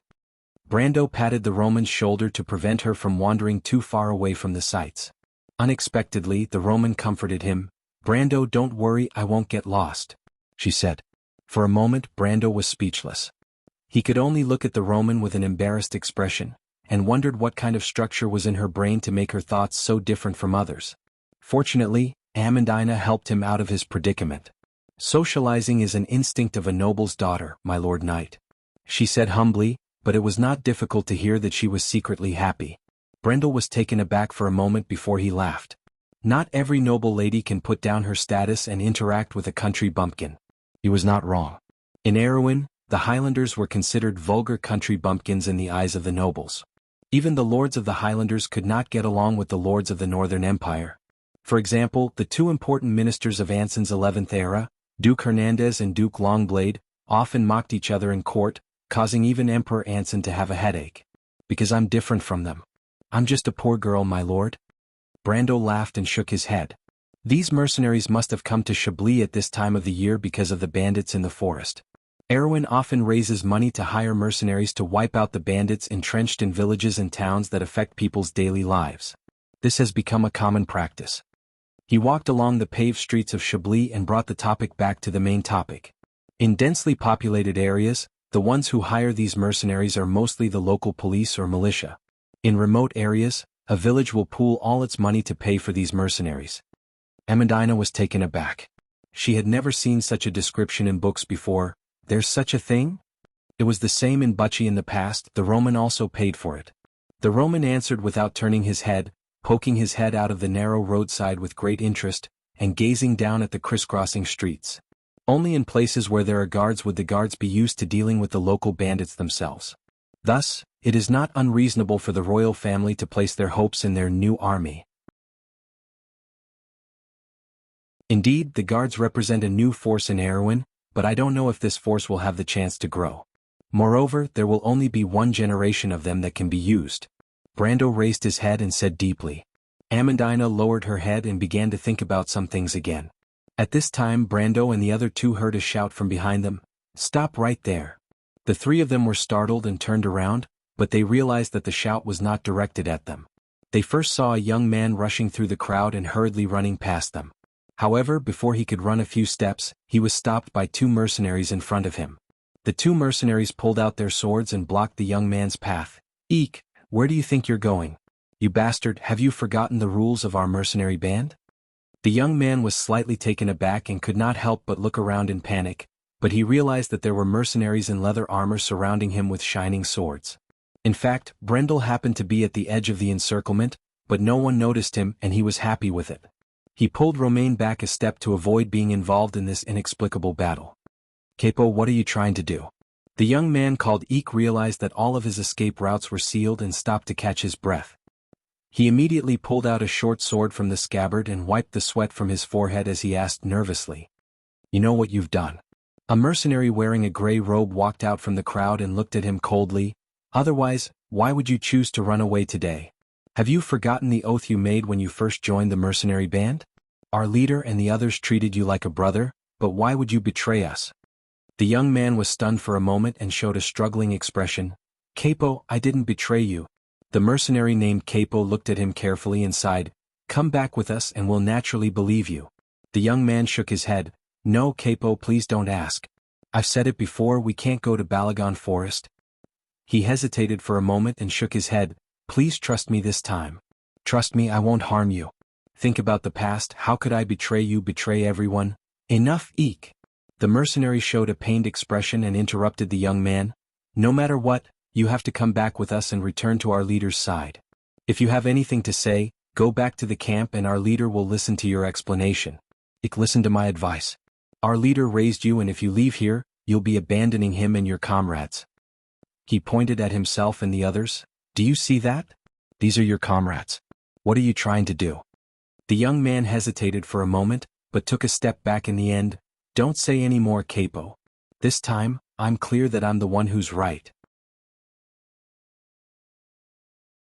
I won't go back with you. Furthermore, I have to stop you from going to that place. I don't know what to say."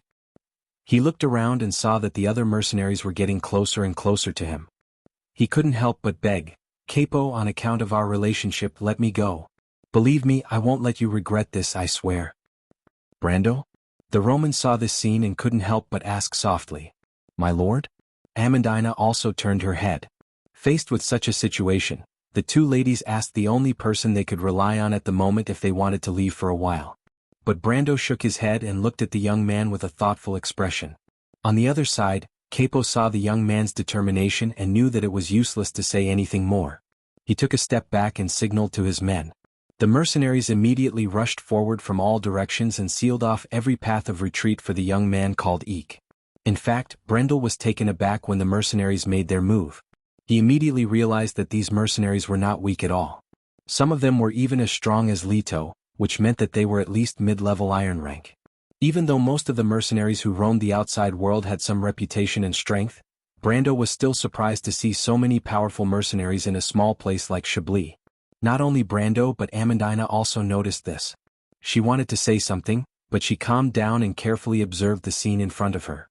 Even though she was just a weak noble's daughter, she was still more knowledgeable than Romain and Freya who came from the countryside. But what shocked Brando even more was the young man. Under the encirclement of 7 or 8 iron-ranked mercenaries, he calmly lowered his center of gravity and rushed forward, grabbing a mercenary's sword with one hand. The youth's movements were so fast that Brendel almost did not see it clearly. He only saw a flick of his hand, and the mercenary was thrown over his shoulder and fell to the ground. Then he leaned to the left and another mercenary was sent flying. His direction was exactly where Brando, Roman, and Amandina were standing. Brando was stunned. Normal people would not be able to withstand the force of this collision. The young man was at least a silver rank. He seemed to be 2 or 3 years younger than Brando, and he could not help but sigh. As expected of the chaotic times, monsters appeared one after another. The first person he saw when he came to this world, little Phyllis, was an outstanding talent. Breton, Irene, Freya, and that Viscount Turst were all outstanding talents. In normal history, there were only a few of these people in a generation. But just from Butchie to Brugloss, these small places, he had already seen a few of them. It had to be said that in the chaotic era after Vaunt, there were indeed some predestined factors in the unseen world. Of course, thinking was just thinking, but his hands were not slow. He used explosive strength to catch the mercenary who was about to crash into him, and then held him up. Brendel almost lost his balance and took a step back. He could not help but exclaim in his heart that the mercenary was too strong. Perhaps the Iron Rank mercenary would not be affected by this collision, but if it was a passerby, even if he did not die, he would be seriously injured. But he thought that if he still had the Thorn of Light, he would not have ended up in this situation. But this young man is really reckless, he thought. The mercenary who was knocked dizzy finally caught his breath. He turned around and looked at Brando in surprise. He probably did not expect a random passerby to have the strength of an Iron Rank. He was stunned for a moment before he realized that he should thank Brendel. "Thank you, sir." Brando shook his head and interrupted him. His gaze was still on the small battlefield. To be continued. If you want to know what will happen next, please go to www.chidian.com. There are more chapters. Support the author, support the original reading.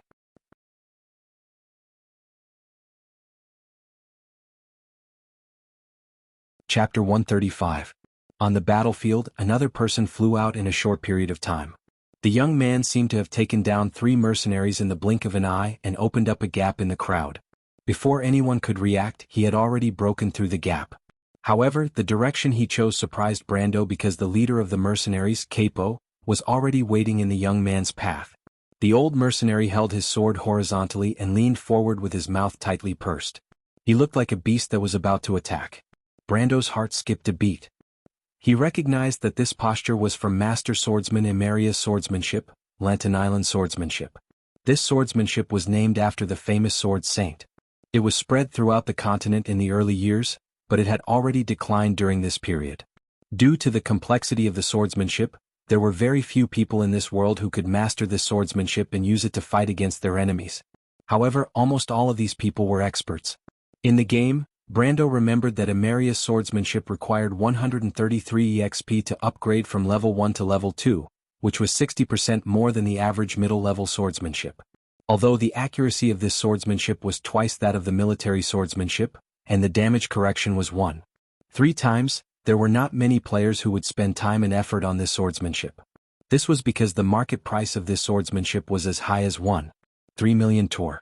Only a few countries' museums had rare copies of this swordsmanship. The young man called Eek seemed to have realized his mistake, but retreating at this critical moment was an extravagant hope. He could only grit his teeth and charge forward. Although he did not have a sword in his hand, it was obvious that he had a foundation in swordsmanship. He was using Muak's knight swordsmanship. Brando could tell from the small movements of the young man that he was using. The two of them were from the same mercenary group and seemed to have a good relationship. However, the swordsmanship they used was from different places, which was quite interesting. However, this situation was not very rare, so Brando only paid attention to it subconsciously. At this moment, the young man was charging towards Capo. He was trying to change his path to avoid Capo's swordsmanship. Unfortunately, Capo didn't disappoint Brando. With 2 clean swings of his sword, he sealed off the young man's path, forcing him to jump to the side. At this moment, Capo only needed to take one more step forward to cause the young man to panic. At this moment, Brando's true strength was probably not a match for either of them, but he knew this better than anyone else present. As expected, he saw Capo take a step forward and step right in front of Eek. He held his sword in his hand and prepared to use the hilt of his sword to finish off Eek. However, at this moment, Brando narrowed his eyes slightly. Capo's movements were half a beat slower, and the young man managed to grab onto his arm in the nick of time. Then the young man's entire body slammed into Capo's chest, causing the old mercenary to stumble back 5 steps. This turn of events was out of everyone's expectations, and even the young man was stunned for a moment. Brando could clearly see a trace of astonishment in his eyes. However, Ike immediately shook his head and glanced at Capo, who was pushed back by him. It was only for a split second, and he immediately fled into the crowd without looking back. What a guy! Brando exclaimed in his heart. This mercenary called Capo was purposely going easy on him. However, his method was really well hidden, and normal people wouldn't be able to see through it. If it wasn't for the fact that he had accumulated a wealth of experience in the game, which was unimaginable for people of his age, he would probably be kept in the dark as well. He had almost 110 years of experience in using swords, and he only had a little more than 10 years of experience in using other weapons. As a veteran warrior who had spent more than 140 years in the game, some of the basic things were as simple as eating and drinking to him.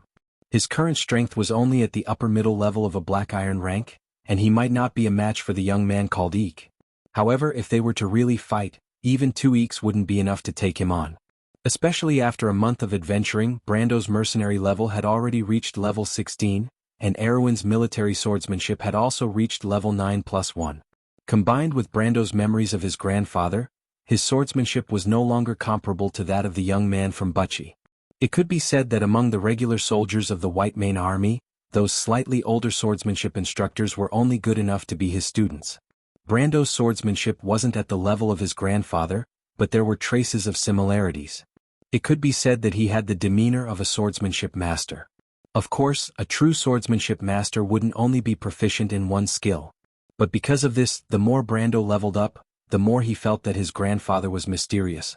That old soldier who had over 100 experience couldn't even summon the will to fight when he drew his sword. Was he really just a veteran of the November War? At least, he couldn't see the same thing from Reto, who was also a veteran of the November War. Of course, Reto was a soldier who participated in the later stages of the war, while Brando's grandfather had experienced the entire war from the beginning to the end. This was probably the biggest difference between them. He couldn't help but recall who the candlelight badge of the Holy Cathedral of Fire had been given to, but he couldn't remember who they were. Back then he had more dealings with Erwin's officials, and later joined the Holy Cathedral of Light, so he didn't have much interaction with the Holy Cathedral of Fire. This thought just flashed through his mind. The scene froze for a moment because of the sudden change of events. Most of the people looked at each other, but the sound of voices first came from the surrounding residents. The people began to discuss the gains and losses of the previous battle. Even though most of them didn't even have time to see how the battle started and ended, it didn't stop them from talking. The mercenaries who were knocked down by the young man got up one after another. The people involved didn't say anything, but they looked at each other and didn't seem to be upset or angry. On the contrary, there was a sense of relief. Brando obviously saw their expressions. He turned around and saw Amandina looking at him. The two of them looked at each other and saw a hint of understanding in each other's eyes. Brando, they don't seem to want to chase at all. Roman stood behind Brando and whispered. Brando smiled and nodded. Captain Capo, are you all right? At this moment, he saw a mercenary walking over to the leader of the mercenaries called Capo and carefully questioned him. Capo looked at his wrist and was stunned for a moment. He then raised his head and spoke to the others with a serious expression. I'm fine. All of you spread out and seal off Chablis. Don't let Ike escape. If anything happens this afternoon, I'll take full responsibility. Oh. All right. No problem, Captain Capo. The mercenaries replied numbly, but their reaction was so slow that it made one's hair stand on end. However, the senior mercenary seemed to have ignored them. He looked around and his gaze finally landed on Brando. It was only now that he had the time to take a closer look at Brendel. Brendel had helped his mercenary up earlier, and he had been observing the entire battlefield. In fact, Capo was startled when he saw Brando for the first time. He did not expect Brendel to be so young. From Brendel's previous attack, he had guessed that Brendel was at least a middle upper iron-ranked fighter. A young man in his 20s with the strength of an iron-ranked fighter. No matter where he went, people would be surprised. Capo immediately thought of Ike. Ike was the most talented youth he had ever seen in his life. He was the adopted son of their leader, maned Wolf, Makarov. He was a genius who had unlocked the second tier of strength at the age of 17. In Capo's impression, only the legendary geniuses who were known as the Enlightened One could have such achievements at such a young age. Ike was the pride and hope of the mercenary group since he was young. Even when he selfishly left the mercenary group, Makarov only ordered them to bring him back. Even so, the others didn't want him to be punished because of his selfishness. It could be seen how much he was pampered by everyone in the mercenary group. Capo calmed down a little when he thought of Eek. Brando's youth had become a lot more natural in his eyes. He let out a sigh and walked over. His expression softened a little as he spoke to Brando and the others. "Thank you for your help. You can call me Capo. Mister, may I ask for your guidance?" "Brando, there's no need to be so polite." Brando was also sizing him up. This experienced mercenary leader had a pair of gray eyes. Brando could see that his brows were constantly furrowed, as if he had an endless amount of worries. His melancholy aura coupled with his gray hair made him look like a handsome uncle. His hands were long and slender from using a sword for a long time.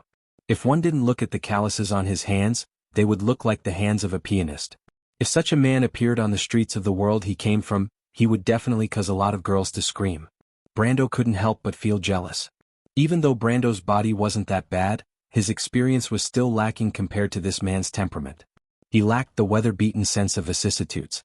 It seemed like these mercenaries weren't ordinary people, but he didn't know which famous mercenary group they were from in the south. Brendel looked at the man's attire. He could not find any clues from his attire, and he did not wear any obvious emblems to distinguish him. It seemed like they weren't in the middle of a mission yet. If you want to know what will happen next, please go to www.chidian.com. There are more chapters. Support the author and support the original reading.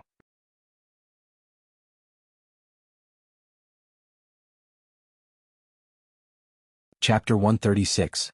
Brando knew the background of the game like the back of his hand. If Amandina's knowledge of this world was limited to the books, then he was a complete veteran. He stared into Capo's eyes.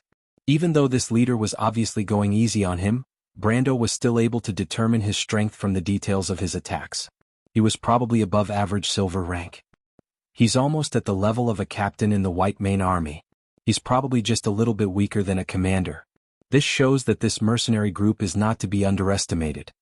Even though Reto's group is just a bunch of retired mercenaries, all of them are above average iron ranked. Brando guessed that they were not much weaker than these people in front of him when they were at their peak. He had asked Reto and his group of friends about their background once or twice, but Reto did not seem to be willing to talk about it. On the other side, Capo felt a strange feeling in his heart when Brando looked at him. This feeling was almost instinctive. He looked at Brendel's pair of dark eyes that seemed calm and bottomless. In fact, Capo had been to many places as a veteran mercenary and had seen many important people. Some of them were nobles in Erewhon, some were merchants, some were from the north, some were from the south, some were from the mountains, some were from the Tower tribe, and some were from the Desert tribe. He had even seen one or two mysterious wizards. But none of them had a pair of eyes that were as calm as this young man's. He had a smile on his face as if everything was under his control. It was an expression that was filled with confidence and confidence. For a moment, this experienced mercenary had the illusion that all of his secrets were known to the other party. He frowned and shook his head to throw this ridiculous thought out of his mind. But he did not know that this was the truth. He did not expect that Brando would be able to see through him just by looking at a few details. In this era, there were not many people who knew Imeria's swordsmanship. Even Capo himself did not know that his swordsmanship came from Imeria. He was only taught by someone when he was young. Not to mention the fact that his strength had been seen through with just 2 sword strikes. It would be too ridiculous if word got out. Unless the young man in front of him was a swordsmanship grandmaster who was hiding his strength, that would be more like it. His gaze landed on Brando's clothes. They were from Bragg's. Even though the clothes of Grenoirs were similar to those of the southern Erewhon, they were far from the mountains. Capo was about to speak when he noticed this, but Brando's words were cut in front of him. "You're not from this place, right? Mercenaries?" Brando's gaze passed Capo's eyes. When Brando spoke, Amandina and Amandina's left and right respectively. Amandina was from a noble family and was well educated. She naturally knew that this was not the time for her to speak. However, the future merchant girl seemed to be born with such knowledge. She obediently blinked her eyes and looked at Brando and Capo without saying a word. Capo was slightly surprised. "Yes, you are. We pass by Chablis a few times every year. Even though we're not locals, we're at least familiar with this place. In fact, when I entered the town, I was wondering why there were so many travelers in Chablis." Brando's face did not change as he spoke the non-existent truth. "Until I saw you guys, I just remembered that you're mercenaries." Amandina's eyes flashed behind his back, but her expression did not change. Amandina's little Roman listened with a smile, as if Brando was speaking the truth. It had to be said that Amandina was born with the ability to deceive people. "We're here to exterminate the lizard men bandits in the forest." Brando's answer was reasonable, and the key point was that he was calm and composed. No one could see any flaws in his words. The experienced mercenaries naturally did not have any doubts and replied in such a manner. Moreover, their reason for coming here was not a secret. However, Capo was still vigilant and didn't continue the conversation. Instead, he asked, "How many times do you pass by Chablis in a year? Sir, you're a merchant, right? If you have any use for our mercenary group, please feel free to call us. We will definitely provide the best service." As he spoke, he turned around to look, "But I'm sorry, we have a small problem here. I'm afraid I'll have to leave immediately. If you have time, I represent my leader to welcome you to our mercenary group as a guest." Brando smiled. This guy was obviously trying to stall for time. He probably wanted to find the young man from before. However, he pretended that he did not see it and put on a sudden realization expression.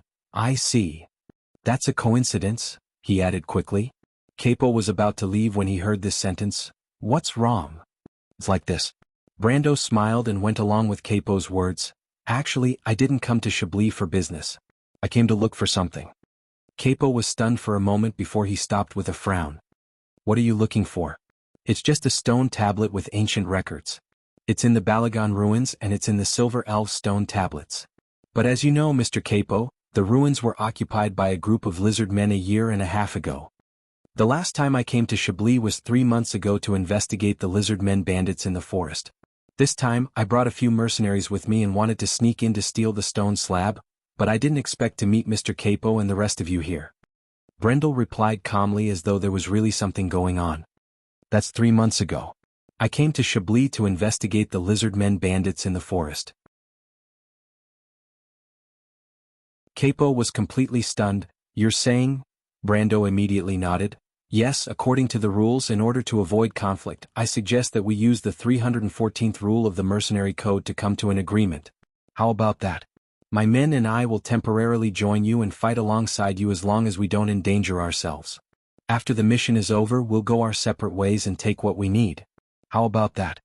The rules of the mercenary world were mostly not written down, but it was enough to settle most disputes. However, the rules between mercenaries and their employers were usually strictly enforced, but disputes between mercenaries would often lead to different opinions. About a century ago, the Adventurers Guild, which was a subordinate organization of the Holy Cathedral of Fire that managed adventurers and mercenaries, had compiled these rules into a code that was commonly used by mercenaries. This code was called the Mercenary Code, and it was a temporary solution to these disputes in the future. This code had been modified, added, and deleted over the past 100 years, and it was now quite complete. However, there were still some unfamiliar terms in it. For example, the one Brando mentioned was a rule that was popular in the northern highlands of Erewhon about 150 years ago, but it was rarely mentioned in this era. That was why Capo couldn't help but be stunned when he heard this suggestion. "There's no problem with this code." Capo looked at Brando suspiciously. "But I don't have the right to decide.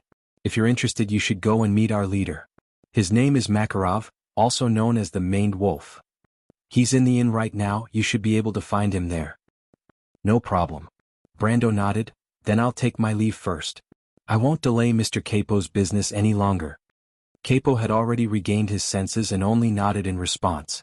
Brando didn't mind Capo's reaction at all. He already had this thought when he saw these people. Even though the lizard men in the Balagan forest weren't ferocious existences, it would still be troublesome for him to deal with them alone. However, if he could borrow the strength of these mercenaries, things would be much easier. The sage slate was nothing more than a slate in the eyes of those who didn't know what it was. In fact, in the past, the value of these stone slabs only increased after cross-region missions became more frequent. That was why Brando believed that he had the ability to convince Capo. But who was the leader that Capo mentioned again? Maned Wolf Makarov? Brando paused for a moment before he realized that he had almost forgotten about this important piece of information. So it was the Blue Mountain Mercenary Group. This was one of the 22 most famous mercenary groups in the southern border. But didn't the Blue Mountain Mercenary Group only become famous in the year of spring? That would be 5 years later. He rubbed his forehead and felt a little puzzled. Did he remember it wrongly, or did history change in some way? However, what Brando didn't know was that Capo was also puzzled. "Captain, who is that?" Capo looked at his subordinate and shook his head. "I'm not sure, but he seems to be a local merchant. He seems to be very familiar with our rules. There are 314 rules, but I've never heard of this rule before. It can't be fake, right?" one of the mercenaries asked. Capo shook his head. Of course he knew that it wasn't fake. However, he only remembered this rule after Brando mentioned it. This wasn't a big deal as there were more than 700 rules in the mercenary group and it was impossible for one to remember every single detail. In fact, other than the core 13 rules, most of the rules were just supplementary explanations and weren't as strict in real life. However, the more Capo thought about it, the more mysterious Brando was. He felt that this young man wasn't as simple as he seemed. "It's always good to have more people." Someone immediately said. "That's not necessarily true. Who knows if they're spies from the other side?" "That's true. Don't worry, even if it's temporary, he has to pass the leader's test." A mercenary replied, "The leader will definitely send Gabu. Sai, it's a pity that Eek has this problem. Otherwise he would be in the limelight again." Speaking of Eek, the mercenaries couldn't help but fall silent. "P.S. I originally wanted to write 3 chapters, but I realized that I'm still a little rusty. But no matter what, I'm finally able to catch my breath. I wrote intermittently during the Chinese New Year and couldn't find the feeling for it. I've only slowly recovered these 2 days. I should prepare to recover and speed up. Sorry for the long wait." To be continued. If you want to know what will happen next, please go to www.chidian.com. There are more chapters. Support the author, support the original reading.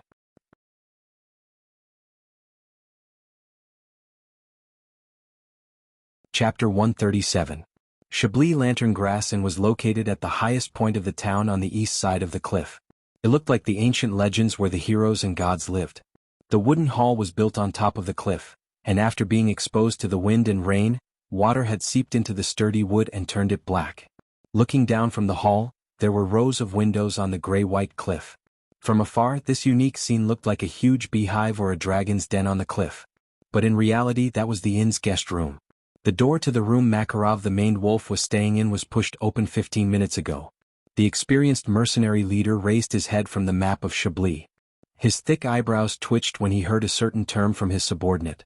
His deerskin-gloved hand was still holding onto the magnifying glass with a bronze handle, but he had already opened his mouth and asked, "Article 314 of the Constitution? During an official mission, if there is a conflict between the 2 parties, the 2 parties shall be merged. Both parties shall be considered as having reached an agreement. The details of the merger shall be discussed by both parties."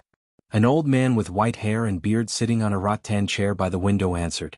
The old man stared at the red book in his hand that was about 4 inches thick and didn't seem to be interested in the topic. "Grandmaster Fleetwood, can this rule be extended?" "Not necessarily," the old man replied. "All right, then let me see who that young man is." Makarov waved his hand at the young man in front of his table and said, "Go, let Rady test him." But he immediately stopped the young man. "Wait, did you find Eek?" "Not yet, my lord." "All right, I got it. You may go." Makarov shook his head and grunted, "This time I must teach him a lesson. It seems like I've spoiled him too much. If this continues, I won't be able to explain myself to the Lord." A smile flashed across the old man's face as he read, and he shook his head slightly. "You're Brando?" "I'm Brando." Brando raised his head and looked at the young man who was almost a head taller than him. His hair was a rare pure white, and his eyes were golden like amber. His face was feminine and he looked like a woman. A Yablis? Brando thought. The only impression he had of this minority was the silver-haired sword St. Gory Keys who was active in Won 30 years ago. He knew that Makarov wouldn't accept his request so easily, but he didn't expect him to send such a young man to test him. To be honest, other than the Enlightened One and the Chosen One, there were very few youths around his age in this era who could defeat him. Level 23 Strength of the Iron Tier. Moreover, level 15 was the first threshold for any profession. Once this threshold was crossed, the profession's attribute bonus would enter the stage of level 1 Strength to level 2 Strength. In fact, even though Brando had lost the Thorn of Light, his strength had increased to level 15, which was 12 or even 13 times that of a trained soldier. Even though he looked like a frail young man, he could easily kill a wild boar with a single punch if he wanted to. As long as Brendel opened his status panel, he could clearly see that his absolute strength had reached a terrifying value of 220. In other words, theoretically speaking, if he were to face any second or third tier army of any country in this world, he would be able to easily slaughter his way in and out of the place. Aween's adventurers usually referred to him as the strength of a squadron leader. Moreover, Brando's hidden strength was far more than that. Just his level 10 Erewhon military swordsmanship was enough to make most of Erewhon's officers and knights blush with shame. Of course, Brando didn't feel that way. He only felt that there was still some distance between him and his grandfather. But before he could finish his thoughts, the young man had already pulled out his sword and pointed it at him. The tip of the sword swayed slightly, and a cold light flashed in his vision. Listen well, merchant. I will never accept a weak challenge, nor will I show mercy.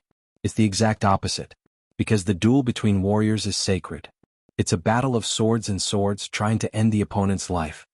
The white-haired young man said, "The commander allowed me to fight you, but I won't go against my will and show mercy. Have you thought it through?"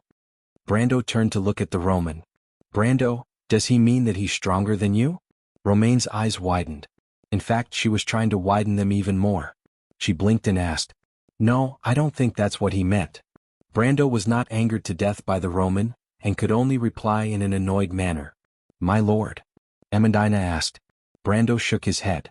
"Can't you have a little bit of confidence?" But he had already pulled out the sword at his waist. After losing the Thorn of Light, he had been using a normal steel longsword just like the one in his hand. The white-haired young man looked at his sword and couldn't help but show a trace of contempt. The sword was brand new, as if it was just bought from a blacksmith's workshop. He was not wrong, and the truth was as such, because the previous sword had been shattered in a battle because it could not withstand Brendel's power. Brando raised the sword and waved it casually, as if he was getting used to this new sword. But his actions immediately caused the mercenaries and explorers in the inn to hiss. No swordsman would only get used to their sword before a battle. Brando's performance was like a young boy who had never been on the battlefield before. "Rady, isn't your idol the Jacobite sword St. Gory Keys? Defeat this young boy and show us your strength." "Well said. As a fellow sword saint, you can't embarrass yourself. Rady, do your best, kill him." The mercenaries immediately became rowdy. These lawless people were a group of people who would never know their place no matter where they were. But when Brando heard one of the names, he couldn't help but be slightly startled. Gory Keys. He was about to enter the preparation position of Erewhon's military swordsmanship, but he relaxed his mind and raised his head to ask. This distraction caused him to only complete half of his movement, and the military swordsmanship's starting position went out of shape. The mercenaries booed again.